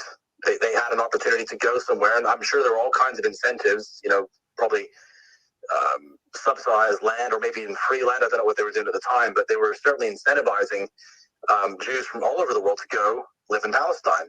And of course, there were false flags and these attacks that were staged to try and frighten them into thinking that they weren't welcome in these countries that they'd been in for hundreds of years. These were the hardcore Zionists that were trying to incentivize through fear. So yeah, that's. So I wanted to ask you, Jerry, quickly. What's your thoughts on the British and Australian government's stance on what's happening in Palestine? I mean, obviously, I have an idea, but I just wanted to get your thoughts on it. It certainly seems to me that the government are not listening to the people. I'm not sure who the government are listening to. The people are out protesting. The people, everybody that I know in the UK and Australia is saying the same thing. This has to stop. This is crazy. Now, Australian government for a long time, this is a 2-month-old conflict now. It's a much longer conflict than that. I understand that, but I'm talking about this current situation is more than 2 months old now, nearly 3 months old, in fact. And since it started, Australian government and the British government have basically stood up and said, Israel has the right to self-defense. It's only in the last few days for the UK and few weeks for Australia that they've started to say, but they have the right for self-defense, but they need to stop hitting places that there's so many children. So, and it's really starting to change now. And I think it's probably because whoever is puppeteering, someone's pulling the strings for these governments to say, and in the UK, it's probably the Rothschild family or people like that, very, very important financiers. They basically own England. And I'm sure in Australia, we've got a similar sort of situation because Australia is pretty much owned by England. And then you've got this situation where the government says, we've been elected by the people, so we have to, at some stage, we can't keep ignoring these people. We have to start listening to them, even though the power says this is where we need to go. The people who put us into our jobs are saying, this is not what we want. So this is what I'm seeing. I'm seeing a massive outpouring of rage from people with a government that seems to be very much trying to remain balanced and neutral, supporting Israel's right to defend itself, while at the same time only recently starting to say, you should try not to kill children and women and non-combatants. But that's only in the last couple of weeks that I'm starting to see that. So I think they're starting to get the idea that the message is coming through from the people that we need to change. That's what I hope is happening. It needs to change. And the powerful people behind the scenes, the ones we don't know about, I do believe that they're probably getting the message too. We're going to lose total public support. Once the government loses public support, then you don't have a government. You don't have governance. People will start to say, well, I'm not doing what you tell me to do. I'm not paying my taxes if you're going to send my tax money across to people who are murdering children. It starts to get into anarchy then. So I think the government is starting to realize that it's getting very serious. People want change. People want this to stop now. And I kind of hope it stops very, very soon, like tonight, tomorrow, yesterday, rather than just let's talk about this in the United Nations next month. The problem is Zionism. I say Zionism, but they have completely taken over the British, Australian, and the US Congress as well. It's almost like the foreign policy is the Israeli foreign policy rather than looking after ourselves. It's happening in America. It's happening in Britain. It's happening in Australia.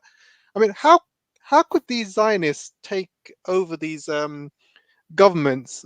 And when you look at the history, Zionists were actual terrorists back in the day. I mean, they were blowing up British ships. They were blowing up American ships.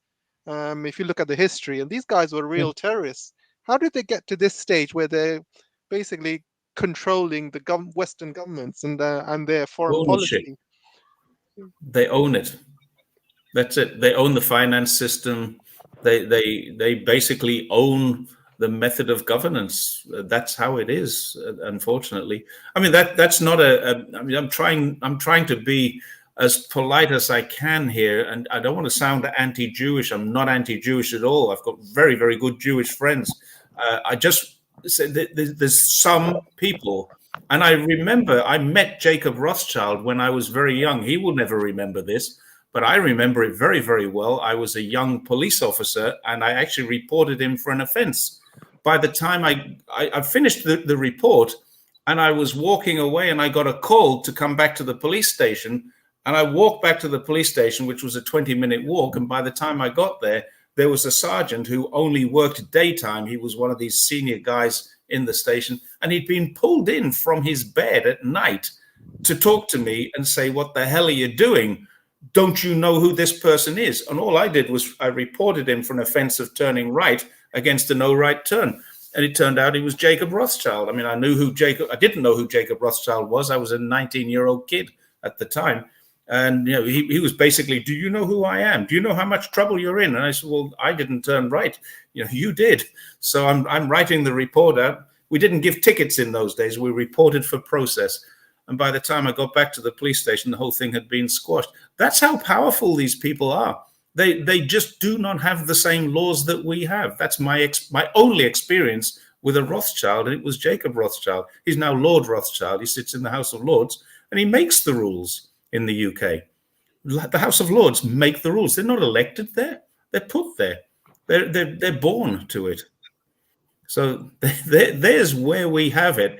The governance of a country, UK, which has the Westminster system of parliament, supposedly the home of modern democracy, has no democracy, because everything that the people, the House of Commons, can put forward, the House of Lords can say, no, rubbish, we'll tear that up, we don't want it. And the House of Lords, who are unelected, rich, entitled toffs mostly, but some of them are appointed, none of them are elected into the House of Lords, and they get to make decisions on what can and can't go ahead. They probably control the monarchy too, but I mean, that's another story for another night. Yeah, it's an absolute shame, really, because Britain has absolutely isolated itself, and you would think after Brexit they would, join in with the rest of the world. Hang on a second, my mic's not working. Let me just sort this out quickly.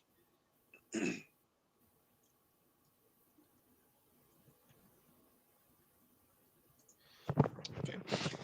So you would think that Britain, after Brexit, they would join hands with the rest of the world and, basically be more integrated with the rest of the world. But no, what they've done is they've isolated themselves by aligning themselves with Israel. And you just look at the UN, where most of the votes, 175 countries vote for peace and, humanitarian access and ceasefire. And Britain and America seems to be the ones that are joining hips, and Israel, obviously, and a few other paid states, small states, nobody's even heard of, and yet they just seem to be isolating themselves, and this is not good for Britain long term. I mean, even Australia is actually voting for this ceasefire. At least they got a bit of sense, but Britain is completely gone. Yeah, very interesting that you mentioned these minor states: Palau, Nauru, Melanesia, Solomon Islands. These are states. I mean, Solomon Islands is different, but the states in the South Pacific, these Pacific Island nations, are all going to be very heavily subsidized by the United States in order to compete with China. And they voted. So when the UK votes, the combined population of the 4 or 5 other countries, I know Palau was one, Nauru was another. Now, I do know where these places are because I'm from Australia, but they're very close. Some of them are very close to Australia. Nauru is a place that exists purely because Australia funds it effectively. Australia puts its migrants there. It's a kind of offshore prison, or it was for a long time, because if they bring them into Australia, they have rights. Keep them off Australia and put them in Nauru, they don't have Australian rights. So that's a huge human rights issue in its own. And again, is one for another night. Those countries are getting support from America, and they're probably paid for their vote. That's the democracy.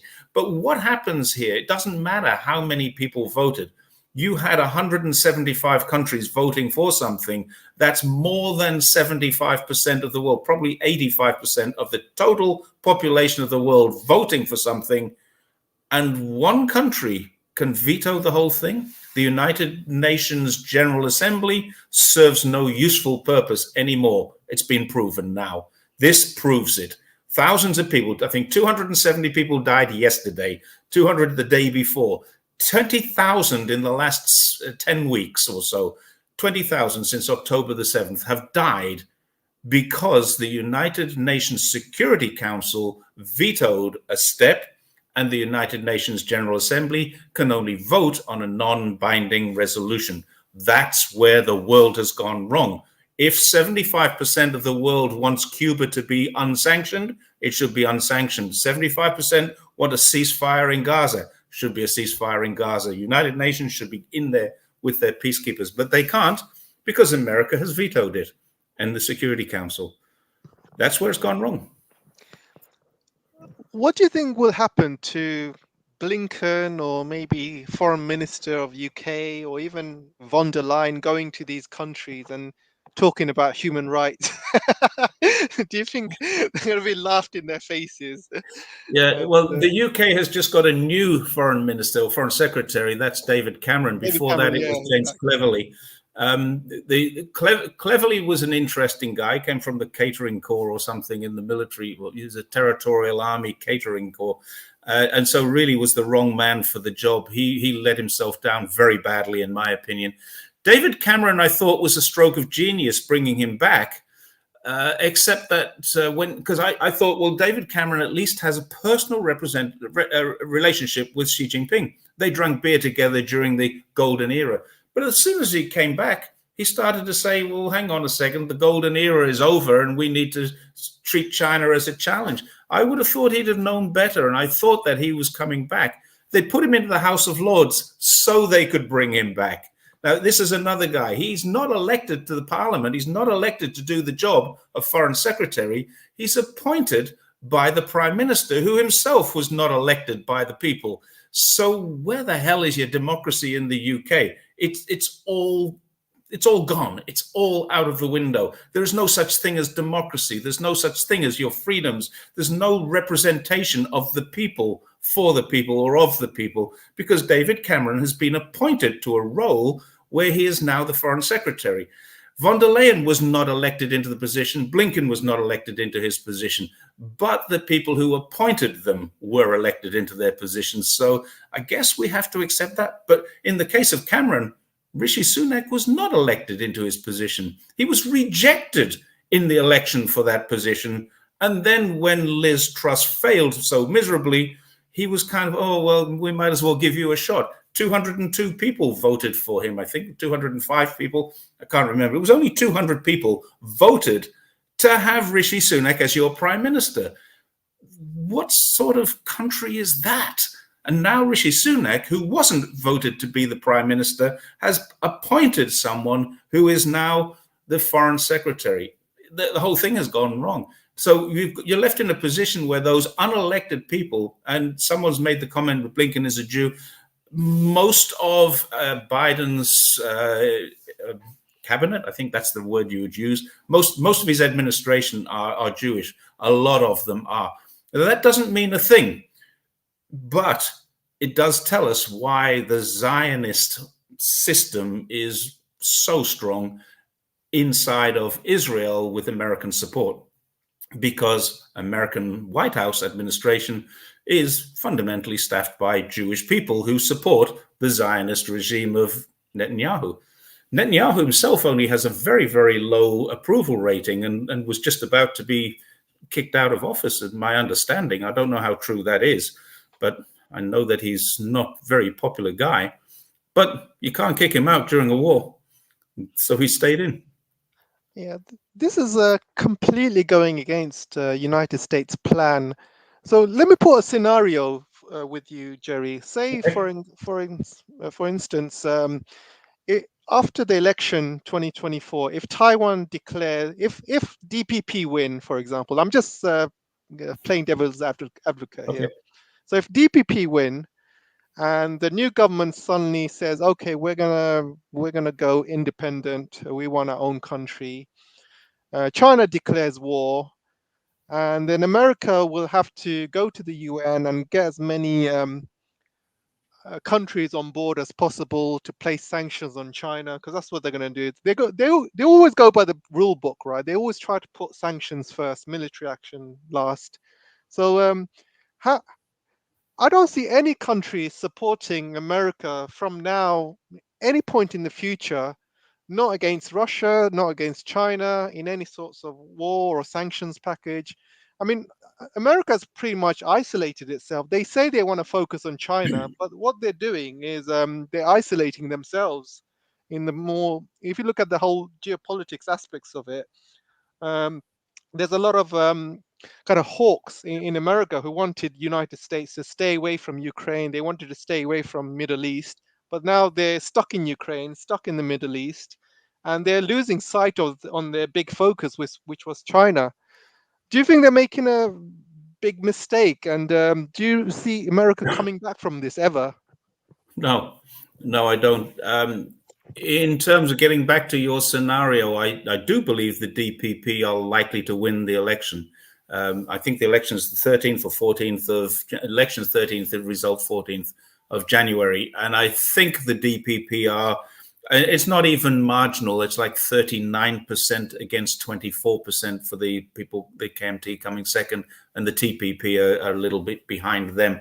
The KMT and the TPP, it's a very complicated issue. Very few people inside of Taiwan want independence. Very few people want independence, because independence means that basically they're going to war. That's a start. Secondly, if they get their independence and they don't go to war, China will just cut them off, and that's 40% of their trade. And there are 1.5 million business people on the mainland, who are Taiwanese. So those guys are going to have to go home to their own country if they got independence. So independence is not really on the cards. It never was. What they want is they're more leaning towards independence. They're more leaning towards an American system. They already have a system of democracy for what it's worth. They don't have much of a democracy, but they have a vote. They have a voting system where people can get in. And that's what's happening in January. If the KMT win, they are not going for reunification. Nobody's going for reunification either. What will happen is they will probably be more leaning towards a one country, two system rather than more so than the Hong Kong. So Hong Kong and Macau are both separate regions. They're special administrative regions, SARs. Taiwan could become one of those if it's reunified, but it could still maintain its own autonomy, not independence, but autonomy. And I think that's what the KMT and the TPP would both prefer, full autonomy. And they've seen what happens we never hear of any problems in Macau. And the reason is there's no US consul in Macau. They have to go to Hong Kong to see the US consul. Put a US consul into a region, you're going to have problems if that region is in conflict with America. So there's the big problem in Taiwan.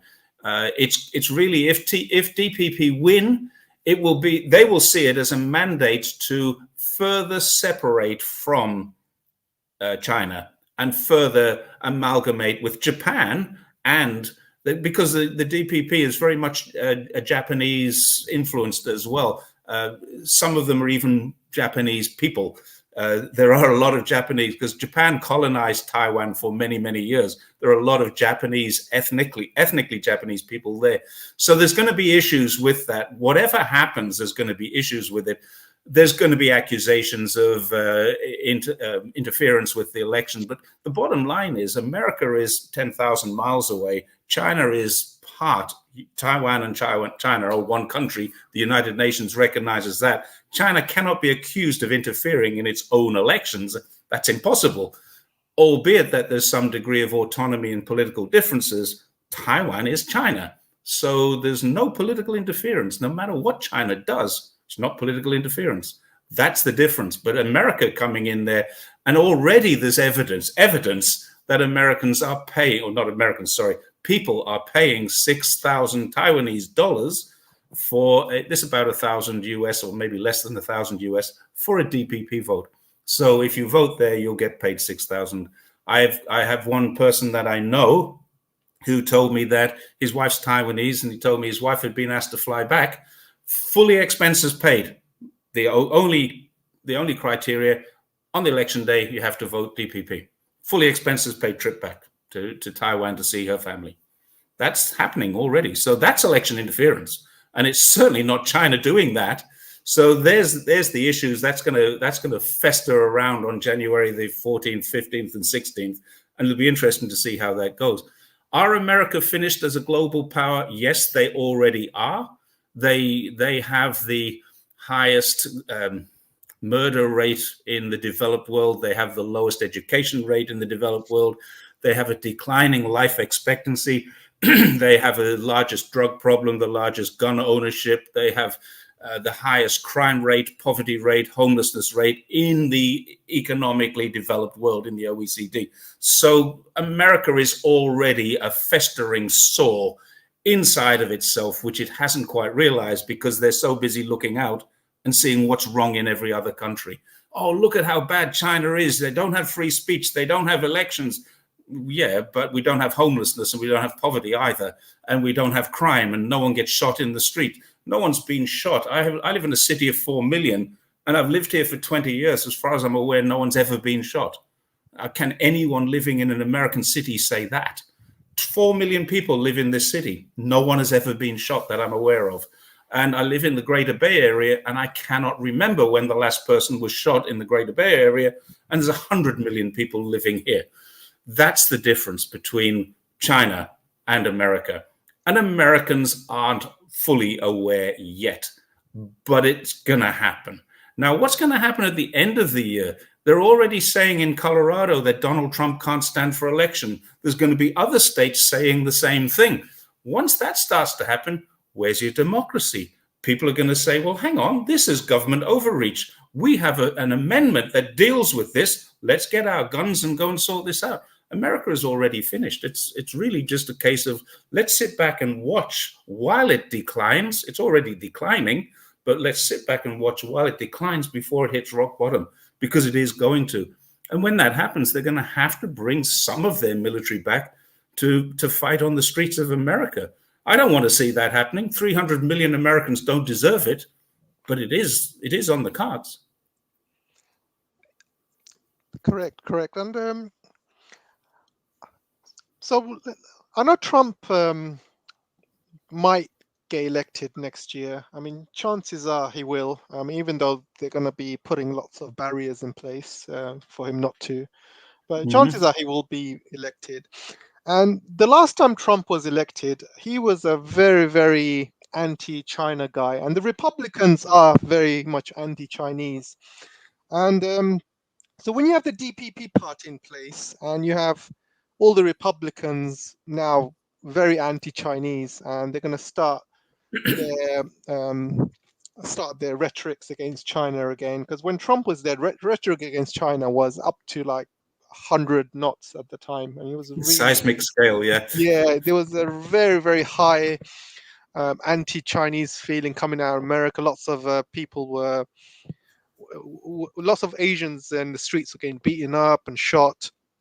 Yeah, and so that's gonna like increase. So I don't think the Taiwanese want independence, but and I don't think the DPP are stupid enough to vote for independence. But I think America might push for a war. I mean, for example, they might change their wording when it comes to the One China policy. They might want to put a military base in Taiwan. They might send high-ranking officials to Taiwan, like they did with Pelosi. There's a lot of things America could do which could antagonize China into taking action. But there's also another point of call as well. There's the Philippines as well, causing a lot of trouble with China in the South China Sea. And I think if trouble flares up there, then that could escalate into Taiwan as well. So there's a lot of possibilities next year, a lot of things that could happen. What's your thoughts on that? I think you're probably getting ahead of yourself with the Trump issue. The system, whether this is rigged or not rigged, I'm not in a position to say, but the system is being developed so Trump is less likely to get elected. There's so many barriers, it's going to be very difficult. But I think there's a couple of comments El Mission has put in there that is likely that he's the most popular. Now, what's going to happen, more likely what's going to happen is this. Let's go back to the Trump era. The rhetoric was high. The trade was difficult, but it has got a lot worse. The rhetoric now has turned into action from the Democrats. The Democrats have changed the rhetoric. Trump did have rhetoric, but he did have Xi Jinping in the White House for dinner. So that's something.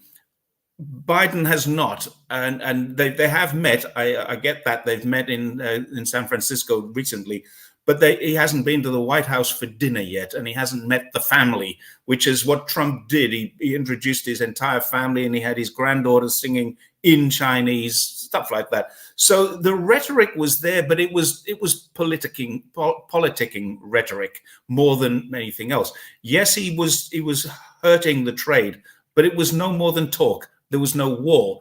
Trump didn't start a war. Trump didn't want a war. Trump stayed out of the Ukraine situation. He stayed out of a lot of different things. He tried to develop peace and a situation with North Korea, and he got embarrassed by that. But he was trying hard to be the Nobel Prize winner that Obama was and shouldn't have been. So this is my view on Trump. If Trump gets in, it won't be as bad. And I never thought I would say this 4 years ago. I honestly would not have believed I would be saying this 4 years ago. I don't think Trump was as bad as Biden. And it's just like, wow, look what happened. It blindsided me. And there's one or two people who said Biden will be worse. And I said, no, it couldn't be. So at the moment, Biden is worse. And there's mountains of evidence to suggest that. They've got troops in Taiwan right now. China is not going to go to war with Taiwan. It's not going to happen. No United Nations system can create a situation where there can legally be a war with China over Taiwan, because China is Taiwan. Taiwan is China. This is indisputable. You know, the United Nations have been saying this for the last 60-something years. I can't remember what year it was. It was 71, 2, 3, I can't remember. But the United Nations have been saying this for many, many years. China and Taiwan are one country. You cannot go to war with your own country. You can have a civil war, but no United Nations Council can vote to say, let's interfere. You know, China's invaded Taiwan. China can't invade Taiwan. So you can't. America cannot go to the United Nations and say, we want to sanction China for this, because the United Nations say, well, we can't, because, you know, it would be like, what about if Washington sanctioned Texas or California? Would the United Nations get involved in that? If Hawaii said, we're going to go for independence here, and then the US Navy blockaded the islands of Hawaii and stopped trade with the area? No, it's an American issue. And that's exactly the same. Now, people can't get this around their head. Oh, Taiwan's an independent country. It is not. It is a rogue province. It has a different political system, but the land, the island, and the people are Chinese. Whether we like to admit that or not. I mean, 10 years ago, I wouldn't have said that, but that's the facts. I can't avoid those facts. I learned those facts a long time ago, and they are the facts. So China will not go to war with Taiwan. China may extend its civil war and restart it, but they won't attack Taiwan. They'll blockade Taiwan, and they'll stop anyone else from coming on. They'll say, no one lands on Taiwan. No planes are going to land. We'll shoot them down. And they don't have to actually shoot them down. They just have to promise that they will.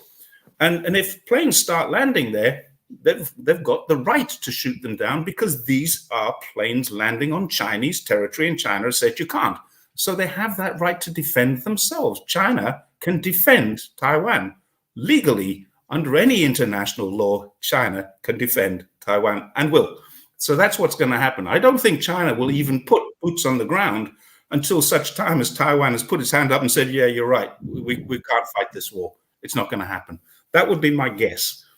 So, and I think it's more likely to happen before the election than after the election, because Biden needs to have something to get his popularity back. Yeah, you're 100% right. I mean, Taiwan and China is one China, but you know, there's a couple of I'm just thinking about a couple of things. I mean, I talk to a lot of Taiwanese people, and this the way things are right now, it's called what's that word called? It's status quo, right? Yeah. So you can't stay as status quo forever. And even Xi Jinping said that he would want to get the Taiwanese issue sorted in his premiership rather than giving it to someone else. And he said didn't that. say that. It's a misinterpretation. The interpretation, he said, it's a problem that we don't want to hand on to the next generation. Yeah. Misinterpreted as, I want to deal with this before I finish. He didn't say that. He's never said that. Sure. No Chinese the politician or bureaucrat has ever said it, ever. Sure. So the issue is the status quo, and you cannot stay a status quo forever, because every new generation of Taiwanese that are born, they're going to be further and further away from China, and this cannot go on forever. So there's got to be a point where China says, okay, you got to reunify with us, whether it's a one country, two systems, or a different system. It's got to happen, because they cannot stay a status quo forever, right? I mean, you're thinking with a Western mindset. You're not thinking with the Chinese mindset. For you and I, that makes sense. I agree with you, but Chinese don't think like that. I studied Chinese psychology. I have a master's degree in cross-cultural change management, and I focus specifically on workplace psychology. But in doing that, you learn a lot about the nature of Chinese psychology, the nature of Chinese people.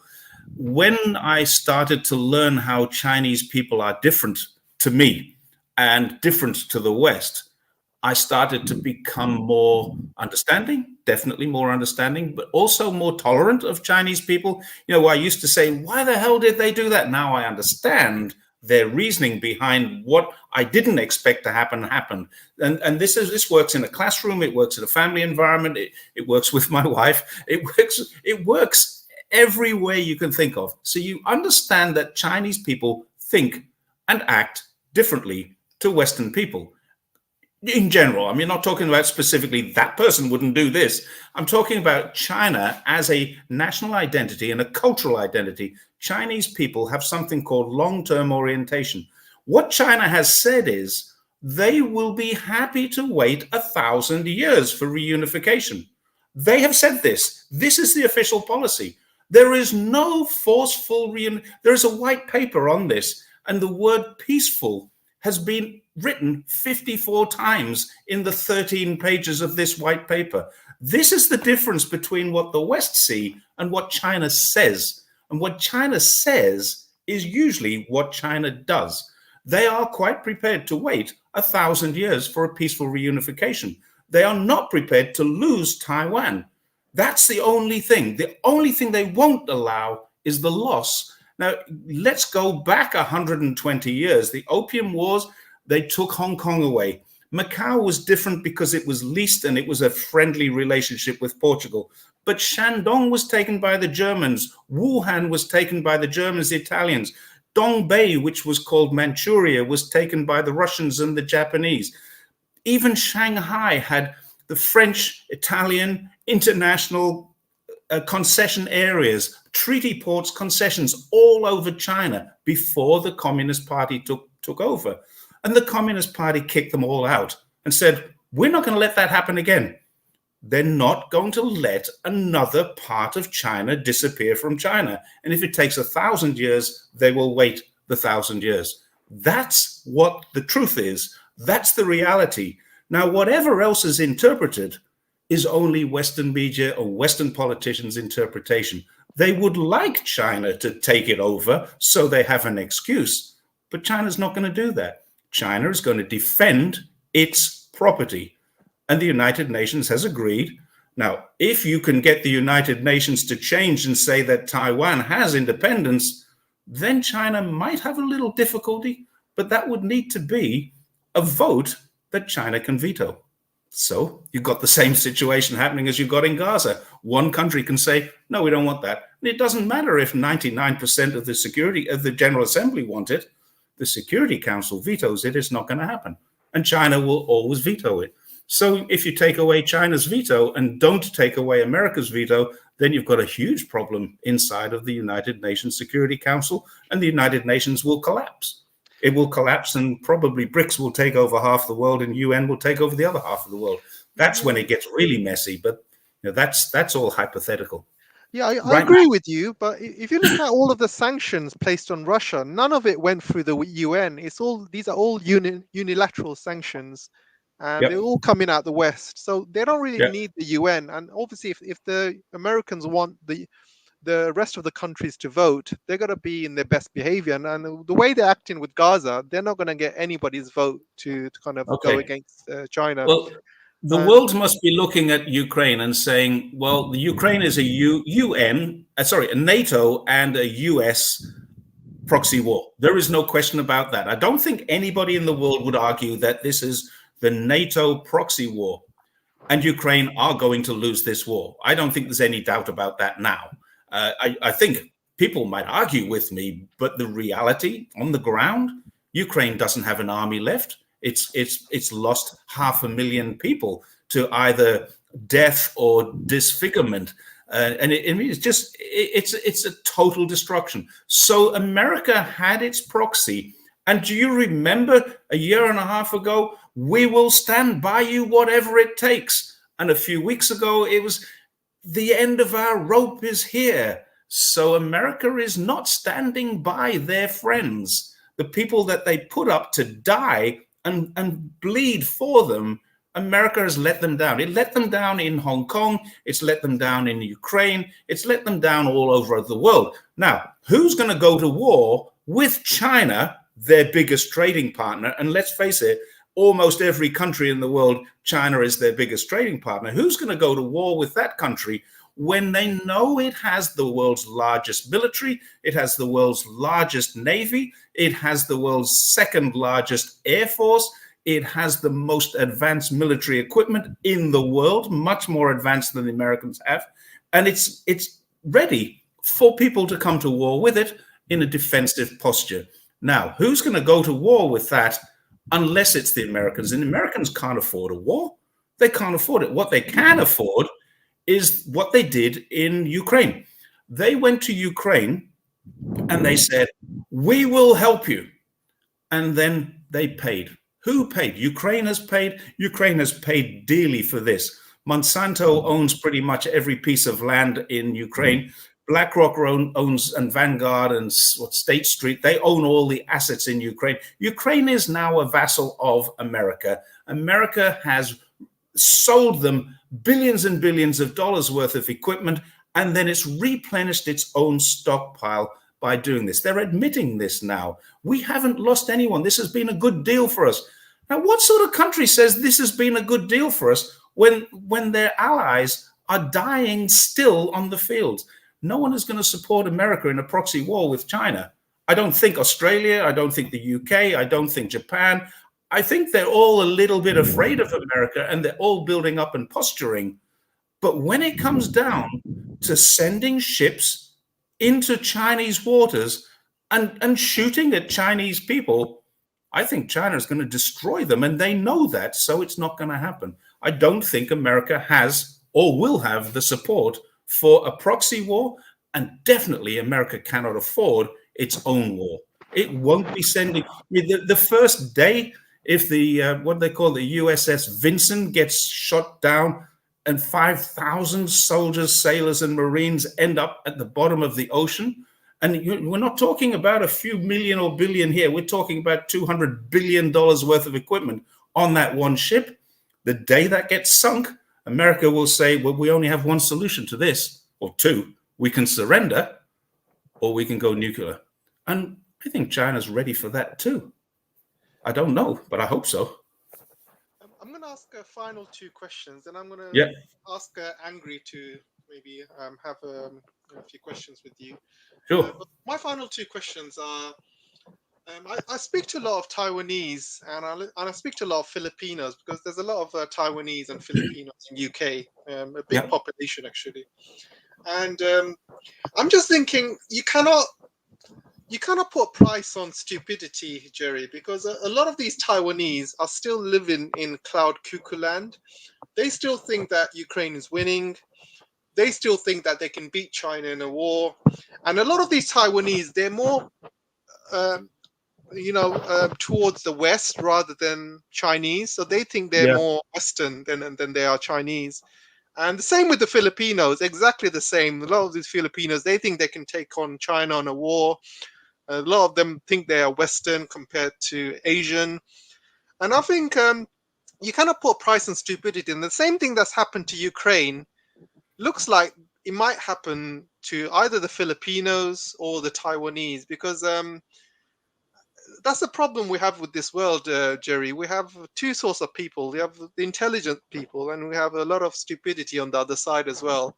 Yeah. And nobody could have predicted the Ukraine-Russian war a few years ago. I mean, did we wake up after COVID thinking, oh, there's going to be a war between Russia and Ukraine? No, it just happened overnight. And it's mainly down to US interference and also obviously NATO and stuff like that. So you cannot, you cannot say that, China obviously wants peace, but you cannot discount America getting involved and maybe causing a war, the Filipinos doing something stupid, or even the Taiwanese doing something stupid to kind of push a war. And we're coming to a time now when, and Biden might even do something really stupid as well to boost his election figures or something. I mean, things are very, very tense around the world at the moment, and yeah, I know China wants peace, and I think most Taiwanese want peace as well. They don't want a war, but there's a few people who have a lot of control in Taiwan and other parts of the world, which actually push the world more towards the war, and that's the kind of way I'm kind of thinking. I know it's worst case scenario I'm thinking, but the way things have been moving over the last few years, I just can't stop thinking like that. I mean, yeah, maybe 5 years ago, I would never ever think of a war with China or Taiwan. I mean, even Americans didn't think that. I mean, before Trump came along, China was America's best friend at the time, and everything was fine. There was no issues. And Trump came along, then there was COVID, and suddenly everyone's talking about Taiwan and stuff. But for 100 years, nobody was talking about Taiwan. Everyone's talking about peace, and suddenly Taiwan's a hotspot. So yeah, I just don't discount something stupid happening over the next few years and just starting a war, really. But obviously, I'll let you answer that. But I wanted to kind of finish off with my second question, and you can obviously take your time with that. I'm going to go back to Gaza. I'm going to try and finish off with Gaza, and I'll let Angry also take over after that. I was going to correct you on one thing before we move on. Madam Meow has just mentioned it. Anna is a genius on this stuff, but I was actually going to mention this. It wasn't Trump. It was Obama in 2015 who pivoted to Asia. Yeah. It was Obama who said, let's move out of the Middle East where we're getting our asses kicked and it's costing us a lot of money. We'll pivot to Asia, and then we can get the Asians to help us in Asia. And that was what happened. 2015, I think that started.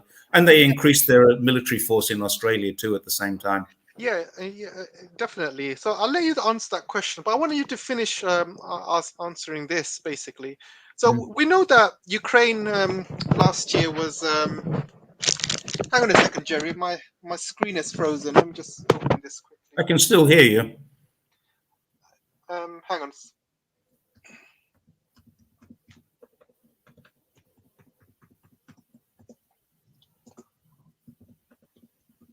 Who does the US owe the money to? It owes $1 trillion to Japan, and it owes $800 billion to China. Yes. Sorry about that. Right. So my second question was basically going back to Gaza, and I'll let Angry ask you a few questions after that. So you mentioned, which was completely correct, that last year there was a completely different voice from United States saying we will stand with Ukraine forever and blah blah blah. And now the situation's changed. We all know that America is funding Israel.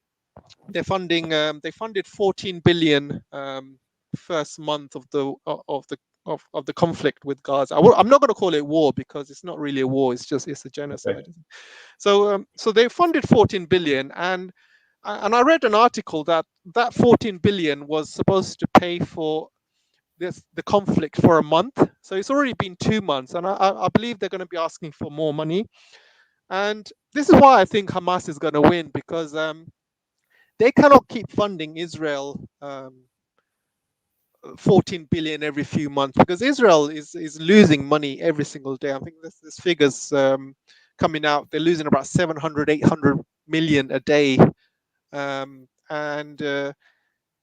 and as we get closer to the elections in the United States, they cannot keep funding Ukraine. I mean, they cannot keep funding Israel at this rate, and this is why I think Hamas is going to win. I think they're going to run out of money and they're going to pull out. So I wanted to kind of ask your thoughts on that. So obviously, I'll let you answer those two questions in your own time. Then I'll go to Angry. Okay, the first question about Taiwan. You're right, there is some idiocy in the world, but saner heads prevail at the top of the government, I hope. We've got Bang Bang Bong Bong in Marcos in the Philippines, and he's going to have to be a US puppet for a while because US controls pretty much all of the money that his parents took out of the Philippines a few years ago. So, I mean, he's going to be very poor if he doesn't do what the Americans want him to do. But I think he's also, he treats Xi Jinping like an elderly uncle. And I think there's a little bit of respect there. He's been to China and they know that they have a huge trading relationship with China. So saner heads will prevail. What we're talking about, rhetoric and politics, doesn't always follow into action. And I think the issues in that South China Sea, it's very, very minor stuff, a bit of water cannoning stuff. There's no military action going on down there. It's Coast Guard. The whole thing is just a beef up. It's nothing more than a beef up. And it's just causing a little bit of animosity on a local level, which can be fixed if the Americans just got their noses out. That's all it needs. The Americans get their noses out. And something needs to happen for the Americans to get their noses out. And that means they've got to put their noses somewhere else. In terms of Vietnam and Korea is not going to attack China in any hurry. They're already struggling with their own economy.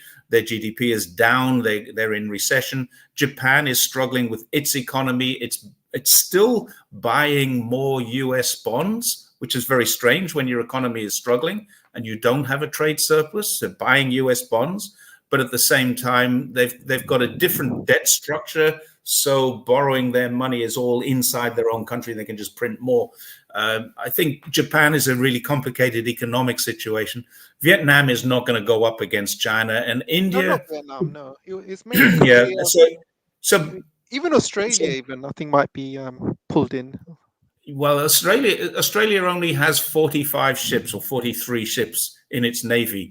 It doesn't have an air force that can. It doesn't have an aircraft carrier. It doesn't have an air force that can reach here. It would be destined to land in maybe Okinawa or somewhere like that in order to attack China. Australia can't attack China. All Australia can do is send a few ships to kind of harass. Australia is just not big enough. They've got 26 or 25,000 soldiers. There's more soldiers than that in bloody Guangdong, for Christ's sake. I mean, Australia is not a potential enemy. The Philippines has a large military, but it doesn't have a very well-developed military. It's still a developing country, and it's getting a lot of help from America. But I don't think they're going to attack China. China is not going to attack any of them either. So it's just not likely to happen. So that's my view.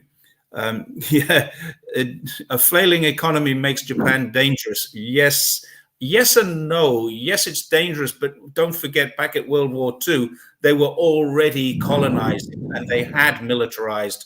They haven't militarized. They've got a flailing economy. They're investing in it in US bonds, and they've decided that they're going to up their military spending to 2% of GDP, which is crazy. When you're entering recession or hovering around recession, why would you up military spending? That's the thing that you should be bringing back and saying, we're not going to do this. But yeah, I agree that Japan is a little unpredictable, but I still don't think it's going to attack China. It's done it before, and I don't think it'll do it again. It would just be really, really bad for them. No, where else are we going? There's in this region, okay. India is the only other potential threat, but India is not a big threat, not to China. I mean, they've got some border disputes, but they're not going to invade us. I say us because I live in China. They're not going to invade China. So let's go to the Gaza question, and we'll go to questions after that. You remember the Gaza question I mentioned about the money? I can't remember the Gaza question. Sorry, ask me again. Oh yeah. So America's given Israel 14 billion. Yeah. And, Okay. they cannot keep funding Israel. This is why I think Hamas is going to win. But what's your thoughts? Yeah, I think you're right. If you're talking about a cost of 700 or 800 million a day, then every 3 days they're churning through 2 billion.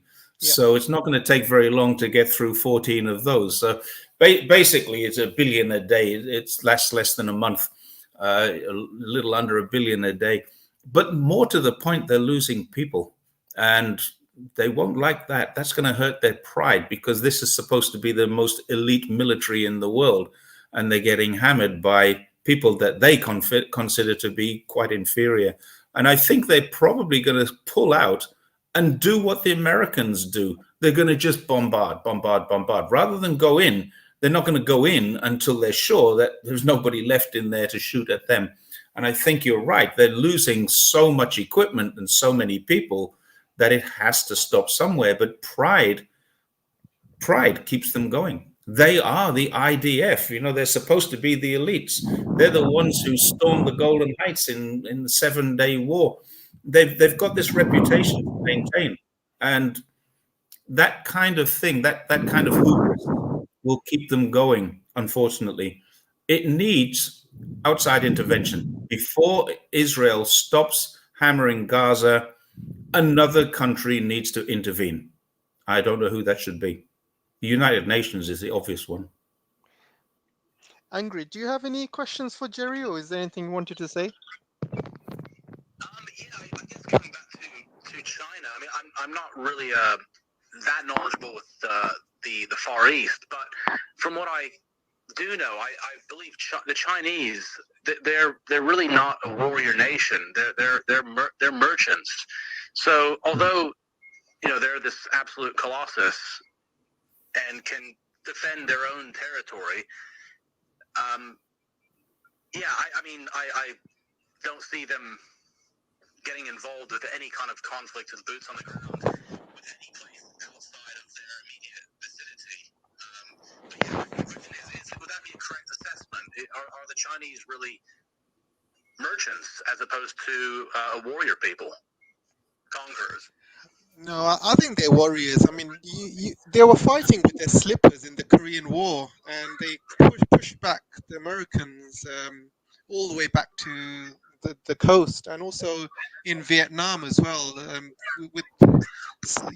basically pushed them back. That was with they assisted the Koreans in doing that. I think that was the mostly in the Korean War. That was mainly the Koreans that helped push the Americans back. No. It was actually the Chinese. I mean, there was a point when the Americans went all the way to the Chinese border. They beat the Koreans all the way to the Chinese border, and then the Chinese, the volunteer army pushed them all the way back to the coast in Busan. And it wasn't until the UN and the Americans then pushed them back in the middle. But do you guys want to say anything? Maybe. I see DAIWW has joined us as well. You're welcome to kind of say anything about that, or I'll let Jerry kind of say something. Jerry, do you want to speak first? Then I'll let you speak. DAY. Yeah. When you go to the Twitter, it's very, very poor quality. I wasn't sure what Angry was saying there, but I did hear him say that he was questioning whether China were warriors or not warriors. China are staunch defenders. They will defend. No, if it ever comes to the point where, for example, America forced a land invasion on China, they wouldn't be just fighting the People's Liberation Army. They would be fighting 1.4 billion people. Nobody here is ever going to allow China to go through what it went through in 1937. When they had the rape of Nanjing, amongst other things. That wasn't the only atrocity that the Japanese perpetuated. There were several others. There was the Unit 731 up in Harbin, where they experimented. There was a concentration camp where they experimented on Chinese people as lab rats. There's a lot of things in their history that China is going to say, this isn't going to happen again. And the Chinese government have kept this alive. They've kept this alive quite deliberately. The nationalism, the patriotism. China will never attack another country.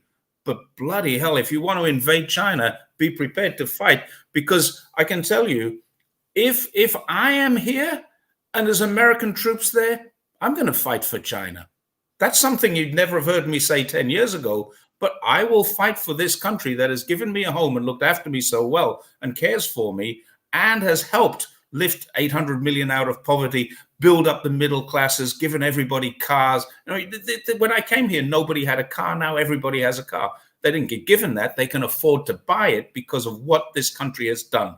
This country has done so many good things that if anyone attacks this country, I would attack them in defense of this country. I won't attack for this country. If they say, we want you to join the Chinese army and go to fight in another country, no, that's not for me. I'll leave China before I do that. But if someone invades my home, this is my home, I'm going to be fighting for them. And I'm not even Chinese.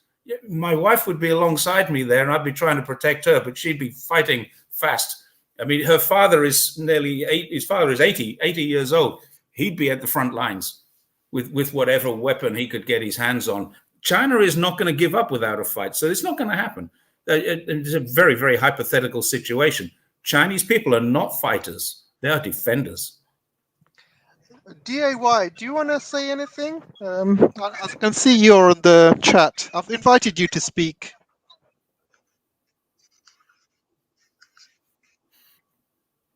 DAY, do you want to say anything? No? If not, Angry, you're welcome to ask another question if you want.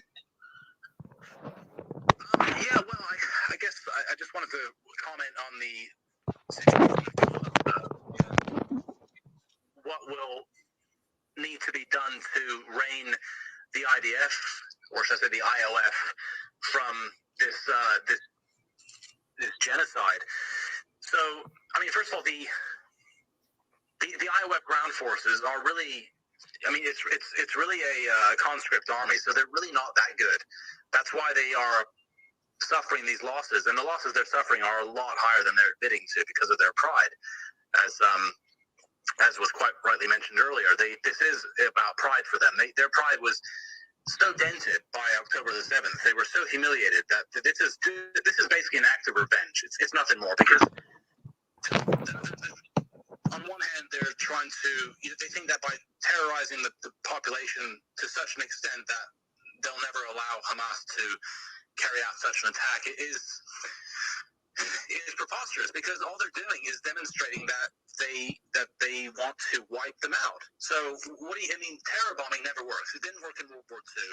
It didn't work in any other conflict. All it does is it strengthens the resolve of the local population, because they realize that if they don't fight, they're going to die anyway. They're going to get murdered, so they might as well go down fighting.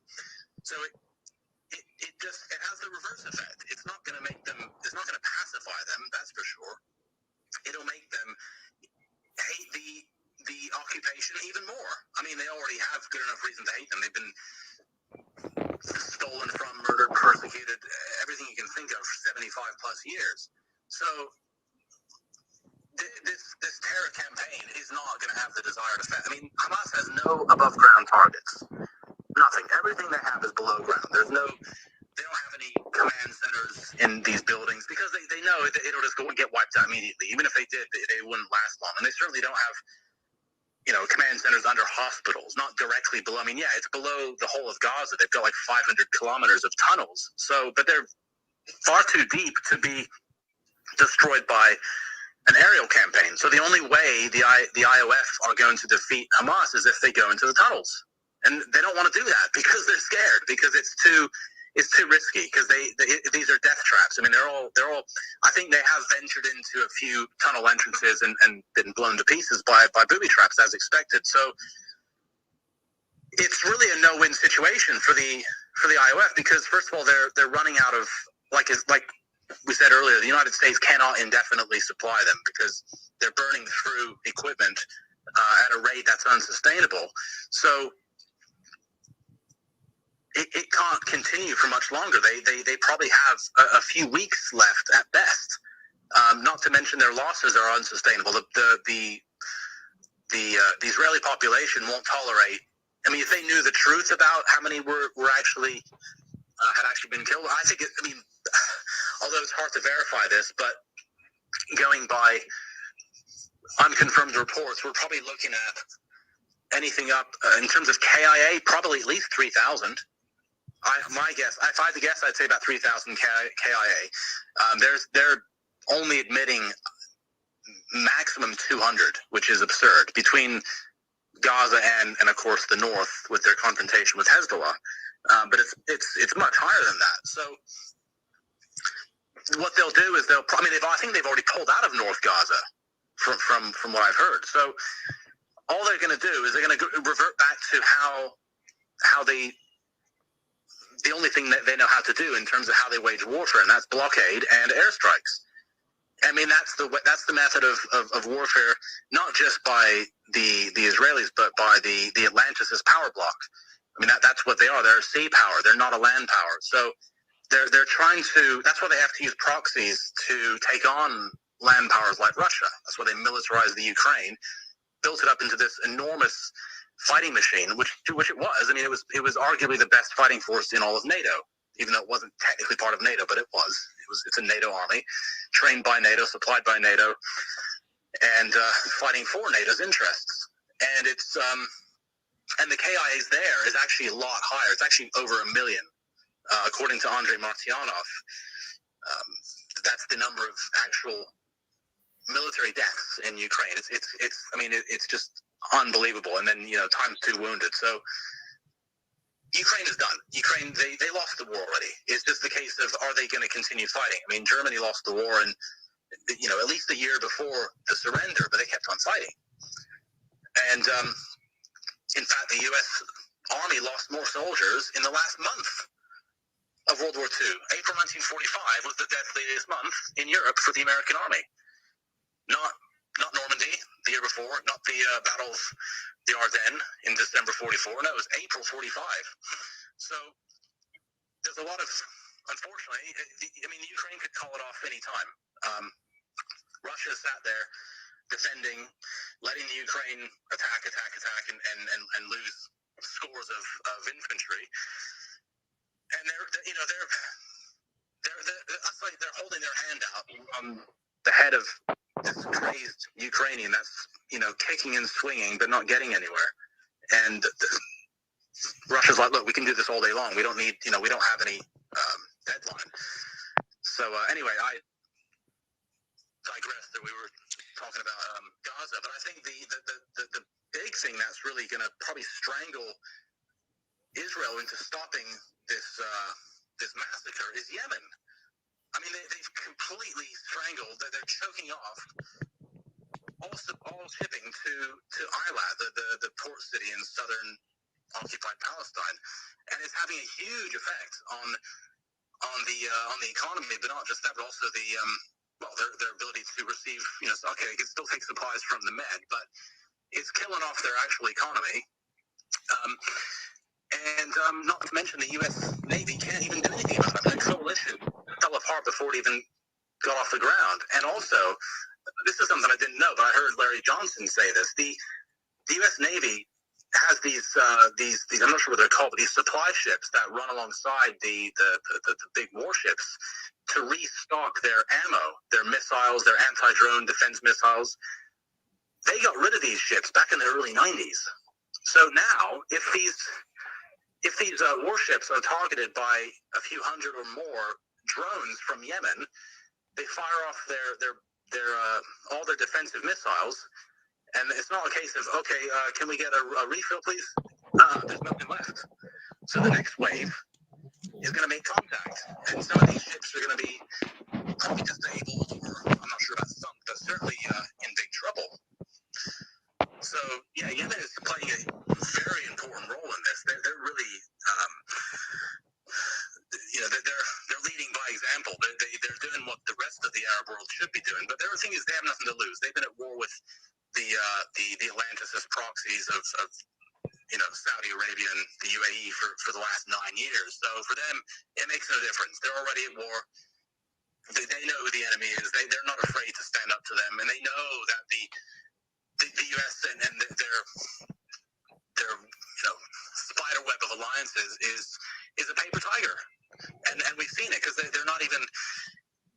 The U.S. Navy hasn't hasn't got the capability to. It's not what it once was. So they're making all these threats to bomb Sana'a and bring Yemen to heel, but they can't do it because Yemen I suspect they probably have hypersonic missiles, and if they do, then it really is game over. All it takes is one of those, and you got a battleship at the bottom of the ocean, or worse, an aircraft carrier.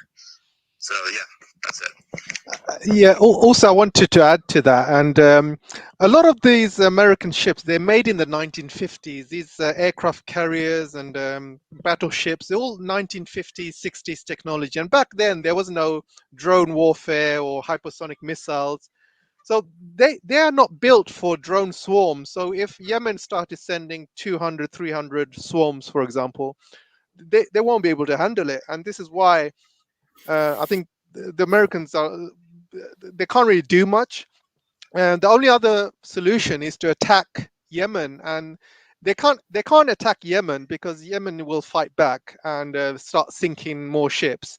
And if they really want to stop Yemen from attacking, they're going to have to invade Yemen. And imagine the costs of that. That's going to cost trillions to invade Yemen. Americans are going to be dragged into another forever war in the Middle East. And they were in Afghanistan for 20 years, Iraq for 20 years. They're going to have to be in Yemen for another 10, 20 years to completely control it. The Americans are not going to stand for it. They don't have the funds, first of all. They don't have the will for that. They might as well forget focusing on China. They might as well forget focusing on Ukraine. But I wanted to get your thoughts on it, Jerry. What's your thoughts on what Angry said and stuff? It was very difficult to hear what Angry was saying. Really, really bad line coming through from your end to mine. And so you're going to have to give me a précis of it. I'm sorry.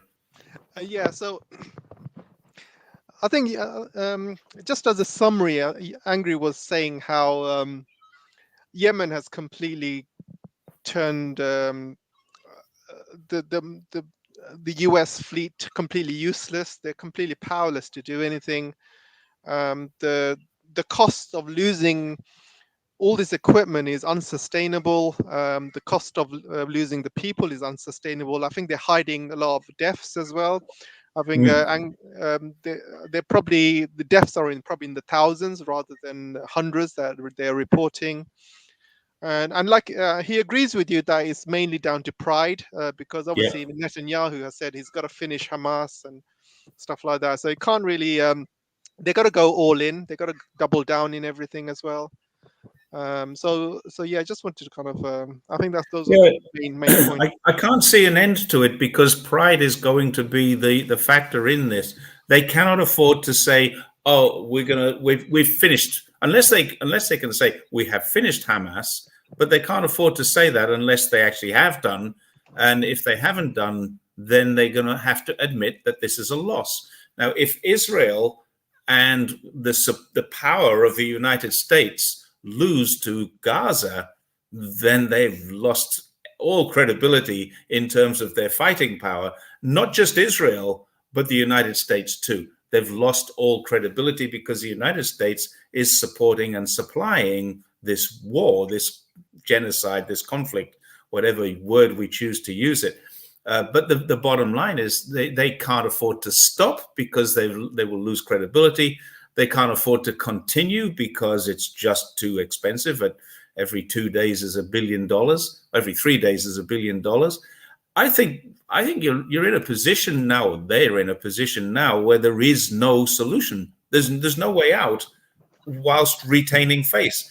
Now, what could happen is they could, if they had friendly relationships with any other power, they don't have the relationship with Russia, they don't have the relationship with China, and there's no other power that can come in and mediate this for them and let everybody get out of this. The United Nations can, but the United Nations won't at the moment. So something has to break.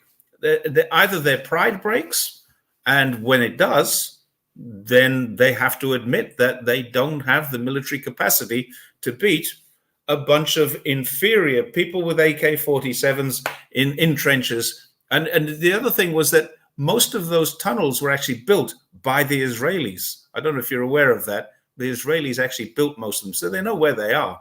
They're just afraid to go down them because it's too bloody dangerous. I wouldn't want to be going down to the tunnels like that. Someone said they're sending dogs down there. I don't know if that's true, but booby-trapped dogs, that may be one way of doing it. But yeah, it's a big problem. There is no solution. There's no easy solution, and there's no visible solution on the horizon. The only thing is more people are going to die there on both sides now. Angry, do you have anything more to add? Yeah, I mean, like I was saying earlier, this whole campaign is just a campaign of revenge. That's all it is. Yeah. The occupation forces know that terror bombing is not gonna scare the Palestinians into submission or into fleeing to Sinai. It's not going to have any desired effect. All it's going to do is going to have the reverse effect and strengthen their resolve to not capitulate. And like I'm sorry, I forgot his name. Jerry. Jerry, sorry. Like Jerry said, it's about pride. They can't stop because of their pride, but also they can't continue because of the cost and the losses. So, but it will, there will be a point where it does come to an end. But at the moment, they're not thinking about that. They're so focused on revenge because they were so humiliated. Not to mention the hostages, but they're not making any attempt to free the hostages. Rather than sit down and negotiate, they're just going mad. I mean, these are like the death throes of a dying empire almost. I mean, that's what I sort of say about the United States. And the United States and Israel, they're one and the same thing. And Britain, this tripartite alliance, or also known as the Atlanticists, they know that they've lost. Their peak power has come and gone, and they're in a nosedive. They could have decelerated the process, but instead they're accelerating it. Since Biden took office, the Biden administration, I mean, the whole this war in Ukraine, they're accelerating the process with de-dollarization, and also the decline and loss of position as global hegemon. That's what this is about. The United States has enjoyed 30 years of uncontested power since the collapse of the Soviet Union, and that time's coming to an end, and it's giving way to a multipolar world order. And they don't like it. They don't want, they want this full spectrum dominance. That's the difference between the Western power bloc, is they want to control everything, and they control most of the world through proxy. I mean, through client regimes and proxy states of various. I mean, all of Europe is a proxy of DC. I mean, it is. But the other. I mean, we're seeing the emergence of a Eurasian power bloc now. Instead of, because they thought they could put a wedge between Russia and China and isolate Russia and sanction them into oblivion. But that sanctions don't work either. I mean, they've been sanctioning Iran for 4 decades, and that's not worked. So all it's done is they've driven all these Eurasian powers together, and now they're forming these alliances. They're not formally, Russia and Iran are not formally allies, but they work together, and they are de facto allies. And Russia will not let. Going back to what you guys were discussing earlier, I don't think Russia or China, they will absolutely not let Iran be defeated. So if Iran were to be attacked directly by the US, I mean, yeah, that would be World War III, because Russia and China would absolutely get involved. So China, maybe not with boots on the ground, but they would offer full support in other means. But Russia would, because Iran is right on Russia's southern flank, and it protects them from the south. So they can't allow Iran to collapse, and Iran, just like they couldn't allow Syria to capitulate. That's why they rescued Syria. If it wasn't for Russia and Iran, Syria would have fallen just like Iraq did. And they support also Hezbollah, and of course Hezbollah supports Hamas. If Hamas is about to, I think this is why Hezbollah has not been. They haven't entered the fray completely, because they're letting Hamas, take on they're tying up. I'm not sure how much of the IOF in the north, but a significant amount, and they're exchanging blows with rockets and so on. But so Hezbollah won't let Hamas be defeated, and Iran and Syria won't let Hezbollah be defeated, and Russia won't allow Iran to be defeated. So you see, it's this alliance, it's this network. One has the back of the other. The smallest force is Hamas. The next one is Hezbollah. The next one is Iran, and I guess you could say Syria. And then above them you have Russia, and they all are informally allied with themselves because they all understand who the real enemy is. So it's my enemy's enemy is my friend scenario. So there is no way for the U.S. I mean, they just they have no reverse gear. I don't know if you've watched the Duran. I don't know if you're aware of that channel on YouTube, but they always make they always say this. They say these people have no reverse gear.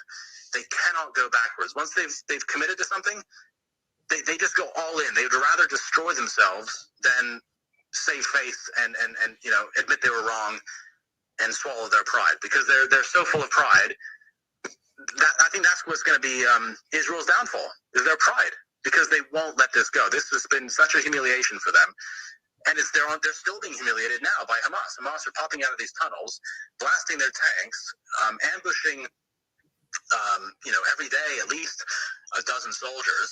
Half of them are being killed, the other are injured, the other half are being injured, and that's on a not too bad of a day. And on a bad day, we can talk about dozens being killed and injured. So it's just unsustainable. And plus when the Israeli population get wind of how many deaths are actually occurring, how many losses they're taking, then they won't tolerate it. I mean, I don't see. I'm surprised Netanyahu has not been overthrown yet. But it might. Who knows? It might descend into civil war. Who knows? Because they're all armed. But I think they still. The thing is, most other than the families of the hostages, most of the Israelis actually support this and actually want Gaza to be wiped off the map, and so they can move in and build new real estate, and because they see it as theirs. So sure. Jerry, do you want to have a few final words, because I know we're running out of time, so we'll leave we'll have time for one more question, but I'll let you answer that. Yeah, I think what Angry was saying there, I got most of that. It's a little hard to hear, but I actually agree with them. I think we're going over the same ground there. IDF are not going to pull out. America are not going to pull out if Hezbollah are supporting Gaza and Hamas, then Iran will support Hezbollah and Syria will support them. And I think this is a domino effect in the reverse. The domino effect in Asia 50, 60 years ago is in reverse right now. America are on the losing end of this streak of they want to isolate Hamas and destroy them, but the moment they do, then they'll have to start on Hezbollah. The moment they finish them, they're going to have to start on Syria and Iran, and there is no end to it. I agree with what Angry was saying there. Yeah, body bags come home. That's the problem. When America starts getting involved, body bags come home. And I think he's right. What he said about in Israel, there are a massive number of people in Israel who do not want this genocide to continue. And all of them, or nearly all of them, are armed because it has the biggest civilian quasi-military force in the world, probably per capita at least, where Switzerland's another one like that, where every single person is conscripted and trained and basically armed to kill. So, yeah, it could end up with a civil war inside of Israel. That might be the solution. That might be the only end. And also, Angry mentioned about some kind of Israel hiding a lot of the deaths, and yeah, I mean, I see videos every single day on Twitter where tanks are being attacked and Israeli soldiers are being sniped at, and it doesn't match the people that Israel are releasing in terms of deaths. So when you see a jeep carrying 4 or 5 people getting blown up, and then Israel only releasing one name in the deaths, it doesn't really match up. And Well, that's true, but you've also got to look at how those tanks and things were disabled. They're being disabled by fairly rudimentary methods. They're not being hit by armor-piercing shells, which would destroy the interior of the tank. They're being disabled by having grenades put into their tracks, under their turrets, and where the part that revolves on the top, you put something in there, and it may very well be that they disable a tank and all of the crew get out. But then, of course, there's snipers to shoot at them. So I think it may be that there's no truth in war journalism anyway. We all know that. The first casualty of war, all that type of thing. But I think it may be that Israel are not losing as many as Angry thinks, but it's quite likely they're losing more than they're saying. Certainly, it looks like there's a lot. Yeah, I mean, in the early days of Ukraine, and I remember Ukraine were hiding a lot of the deaths, and it wasn't until a year later when we found out the truth. I mean, in the beginning, they were saying that Russia was losing more people than Ukraine, and they were hiding the deaths. And then suddenly, I think it was the Guardian or something, suddenly released the true figures of 500,000. This was more than a year later. Yeah. And I think something like that will happen to Israel. But also, you have to think that when we see these videos that Hamas release, not every Hamas member will have a GoPro attached to them, and also not every Hamas member will survive to go back to base and give in the GoPro. There's more going on than we see. That's for sure. Yeah, because you got to go back to base, then you got to obviously release your data and get that processed. But not everybody will go back to base, and also not everybody will carry a GoPro with them as well. I think there's only a few of them that do. You got to believe there's still say 20, 30,000. We also have to remember that it was the Guardian who first said 3 million people died in China of COVID. So I mean, take with a pinch of salt what the Guardian says. That's true. Yeah, that's true. Yeah, I think we're coming to an end now, Jerry. I think we've taken a lot of your time. So it's been fun. Yeah, it's nearly midnight now. Enjoyed it. And thanks for coming and joining us. And no, it's my pleasure. I'm sorry I couldn't get into the conversation there. I'm coming in as an outsider because of technical problems just before the show. So I'm not part of the show. I'm just a guest on it. And I apologize for that because there was a lot of good comments there that I would have liked to have addressed, but couldn't. But anyway, it was great to have a lot of people making comments, and thank you very much for a lot of insightful questions there, AJ. Thank you. No problem. I'm just wondering if anybody from YouTube wants any questions. Just put Q in front of the question, and if you want to ask Jerry anything, you're welcome to. So just remember how it works. Just put Q, and if you want to ask Jerry, if not, somebody did ask a question about or wanted me to finish the question about the Indian dispute. Britain created something called the McMahon Line, and there was another one, I can't remember the name of it, where they took away parts of Tibet and gave them to India. And basically, it's been a thorn in the side of China ever since.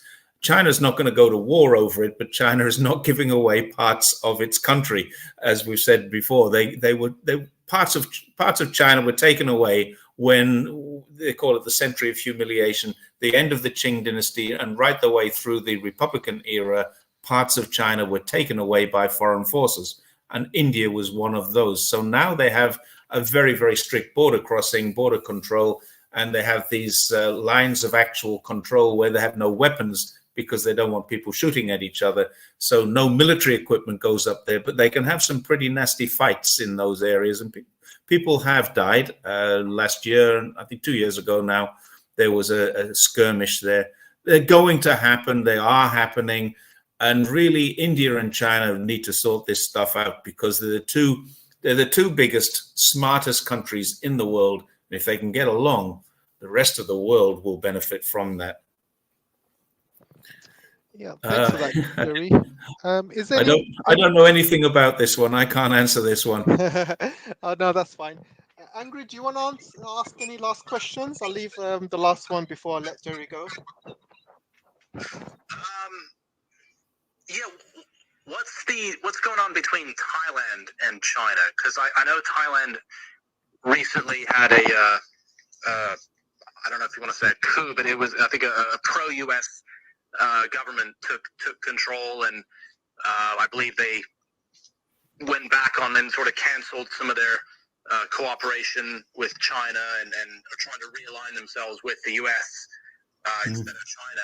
What's the situation in Thailand? I think you better ask Brian Berletic that question. He's far more skilled on what's going on in Thailand than I am. I know that they are working very hard to develop. They want to take the train, the train that runs from Kunming to Chiang Mai. No, it's into Laos at the moment. Yeah. I'm just trying to think of the name of the capital of Laos, and it's just escaped me, and I do know this. Vientiane or something. Vientiane, sorry. So there's a train from Kunming in Yunnan all the way down to Vientiane. So you can literally catch a train from Guangzhou. I can catch a train from here to Kunming and then get off the train, change, and go to Laos, to Vientiane. They want to take that train all the way through Thailand. They're going to take another train in through Vietnam, and I think ultimately they will link up with Malaysia and potentially even Indonesia with their fast train links, some of the Indonesian islands, and Thailand will benefit from that when it happens. It's not going to happen if they align with America. It'll happen if they align with China. And the RCEP, the Regional Comprehensive Economic Partnership, is huge. Fruits, vegetables, things that are grown in Thailand, literally picked off a tree today. Tomorrow afternoon, we're eating them in Guangdong. It's that good. It's a very, very good relationship. I can't see America really interfering deeply with that. It's a very friendly relationship. But Brian Berletic on the New Atlas is the guy to talk to or listen to about what's going on in Thailand. That guy's a real expert on it. Yeah, he is. But I can probably answer that question as well. I've read up a little bit about Thailand, but I'm not an expert. You're right. There was some elections, and there was supposed to be some pro-US guy coming in, but I believe that didn't happen. There's been some objections, and recently there was a massive a trade show. There was a massive trade show with all these South Asian countries, with China, Thailand, and all the rest of the Southeast Asian countries, and they were talking about having a canal called the KRA Canal built throughout Thailand, and that's going to bypass the Malacca Strait. And I believe they're in the talking stage how to make that happen between China and Thailand. So they are going forward, working on major projects together. So I think things are so far looking good between them. I think the only country that has got bad relations is Philippines. The US has got his paws all over Philippines. Yeah. But I'm not saying that they can't get their paws over Thailand one day. But it hasn't happened. The pro-US government that the US wanted to put in place has not really taken power just yet. I think there's still there's still a lot of stuff happening behind the scenes. But I don't think the Thais will allow it, because I think I see the Thais a lot more intelligent than the Philippines, for example. They know geopolitics very well. And the new guy who was a pro-Thailand, who was a pro-US guy, he wanted to cancel a lot of the high-speed rail links between Thailand and China as well, because China is building a lot of high-speed rail in Thailand, and he wanted to cancel that. So I don't think they know, the Thais. They know what's going on. They know there's a lot of people who are. They also have a king, and the king of Thailand is very highly respected, and he and his family are very highly regarded here in China. So I think even if a politician were to go against the king's wishes in Thailand, that would be very unusual. They have rules and laws about the king and respect for the king or the royal family. So I don't see Thailand being such a big issue. I do agree with you. The Philippines is an issue, and it does need resolving. But it's a storm in a teacup. It literally is a storm in a teacup. There's nothing serious going on in that South China Sea. It's all just beefed up. It's not serious at all. If you think about it, water cannoning a fishing boat, these weren't fishing boats. These were supply boats, because it's actually the Philippines that are trying to militarize an island now, not China. China's trying to stop them doing it because the island doesn't belong to either of them. China wants to leave it in pristine condition. That's what it said about that particular island. It's an interesting situation when you know the other side of that story. It's exactly the opposite to what they say of China. Yeah, you say they're not. I'm just going to ask you quickly, Jerry. You say it's not militarized, but there's a lot of satellite images showing some of these islands have got military facilities there, like radars and barracks as well. They have listening posts. This is part of China's early warning system, but this is not a military installation. This is a defensive installation. This is not military. Think about it like that. Li Keqiang, I think it was in Australia, and I think it was 2017, and I'm sure this. You can Google this. He actually said in a press conference that we are not militarizing these islands. We're putting telecommunications equipment on there. It's for all shipping to use. It's for the safety of everybody. Now, of course, what it doubles up as, it's an early warning system. If there's a fleet or a flight or an armada of ships coming our way, then it does double up as that, of course. But it is there for the benefit of international navigation. And I challenge anyone who's listening to me who says, no, that can't be true because I've heard so much. Go find me a photograph of a military installation that you can say that is a military installation, rather than you can say that looks like it might be a military installation, because they don't land military planes on those two. There's only two, and they give them different names, so it sounds like there's more. But there's only two airstrips in the South China Sea. One is the Spratlys, one is the Paracels, and they are, I think that's right. Maybe the Spratlys and Paracels are the same. I can't remember now, but there's two of them. One is south near Vietnam, and one is east near Philippines. And these two islands have not been militarized. They have got airstrips on them, and they've got communications equipment on them, but there's not military. There's no military boots on the ground in those places, unless they happen to be working for the Signals Intelligence Directorate or whatever they are, that are just listening as they're listening posts. That's what they are. And if America doesn't have them all over the world, I'll be very surprised. Go to all over the world, you'll find America doing exactly the same thing. There's nothing serious about this. And there's no military installations. There are no military barracks. There are no Air Force bases. And there's no docks for military ships in those areas. And the only ships floating around there are Coast Guards. That's what they're doing. It's not military.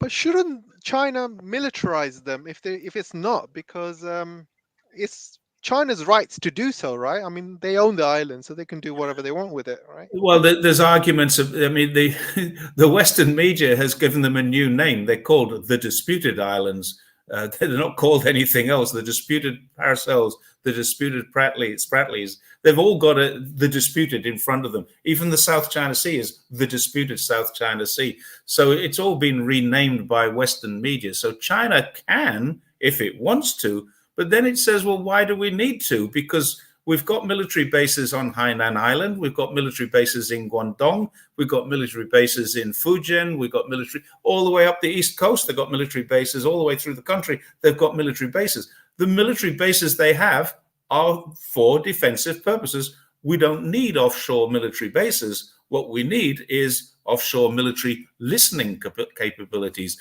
We need to know if someone's going to attack us at the first available opportunity. So that's what these things do. But they're also designed for international shipping.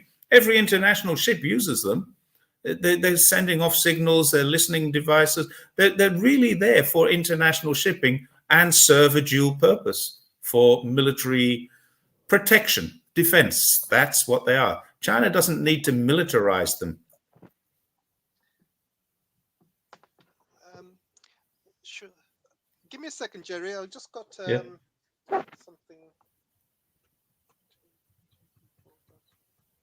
Yeah, Jenny, the US will whip out their famous satellite photos, and then they'll get an analysis done on these satellite photos. The photos in Xinjiang of all of the prison camps were done by a 20-year-old. He was 20 at the time he did it, and he was an undergraduate at university, and he'd never been to China. And he says, these look like prisons to me because they've got posts here, they've got fences there. Yeah, this is the level of their analysis is just a joke. They can say whatever they want, and he works for a think tank, and his job there is to analyze. He's now about 25, but when he first did this, he was 20-year-old undergraduate, ungraduated. Yeah, but as things stand right now, Philippines are causing a lot of trouble compared to 5-6 years ago when there was no trouble whatsoever. Even during Djibouti was a good president. Yeah, Duterte's time, there was no trouble whatsoever between Philippines and China. But now, since Marcos have come in, he's obviously causing a lot of trouble. Yeah, And bang, there bang, is a baby. Philippine ship in one of the disputed islands, and they're sending supplies there. They're sending weapons, They concrete. have troops there, and they supply the troops. And China has allowed them to supply those troops for years. It's been there since 1991, I think it was. They beached it. It was an old World War II landing craft, US landing craft, that was beached on this island. It's not even an island, it's a shoal. And they've got troops who live there. Now, the reason is that they're making a claim on this, and it's inside of what they call the 9-dash line. So it's inside of China's claimed territory. Now, we can argue that all night, but the bottom line is China hasn't put troops on the island. China allows them to deliver supplies, to take people off and put people back on, but China is not allowing them to deliver building supplies to fortify this. That's what China is stopping them from doing. That's all it is. There's nothing more than that. China is protecting those reefs and protecting their own interests. But they are saying, if you've got people on there, we're not going to let those people starve to death. You can take a ship in there which has got food and provisions for them, and you can bring people off and you can relieve the people who are there. But you can't bring in building equipment to build them barracks and huts and toilets and things like that. This is supposed to be a pristine shoal. That's why. Yeah, I personally think that China should escalate and militarize all those islands in the South China Sea, just because of the Philippines. But that's you looking at that through that Western lens again. China does not need to do that. What it's going to do is defend its property, and it says, we're not letting you take it, but we're not going to put boots on the ground. This is not China's way. Culturally, it's the wrong thing that China wouldn't do it. Yeah, I mean, when Duerte was there was peace there, so there was no issues. But with this new guy, I just don't know. And they know there'll be another election and there'll be peace there again later. China is a long-term thinker. The country doesn't really have an issue with this. It will just say, okay, I mean, we're not going to let you fortify this place, but we'll let you deliver food and provisions. You try fortifying it, you try unloading building materials, we're going to stop you doing that. That's what they're doing. Sure. Okay, excellent. Thanks for your time, Jerry. Really appreciate it. Oh, it's my pleasure. And sorry, it took. We spoke for 2 hours now, I think, almost. Three hours. Really? Oh, bloody yes. No, gone quite quickly. I've enjoyed it. It's been a good chat. Yeah. And it's a pity I couldn't get a little bit more technical savvy and get on and join in the questions there. But thank you, everybody, for. We'll do it next time. It's no problem. Yeah, we will. All right. Yeah. Well, thanks everyone. So thanks everyone for joining in. I really appreciate it, and thanks to all the moderators. Appreciate you guys joining in, and thanks, Jerry. And hopefully see you soon. Don't be a stranger. So maybe we'll chat again in a few weeks. We'll do. All right. Thank you very much, AJ. My regards to your family, and appreciate the time. Thanks a lot. See you next time. Bye-bye. See you.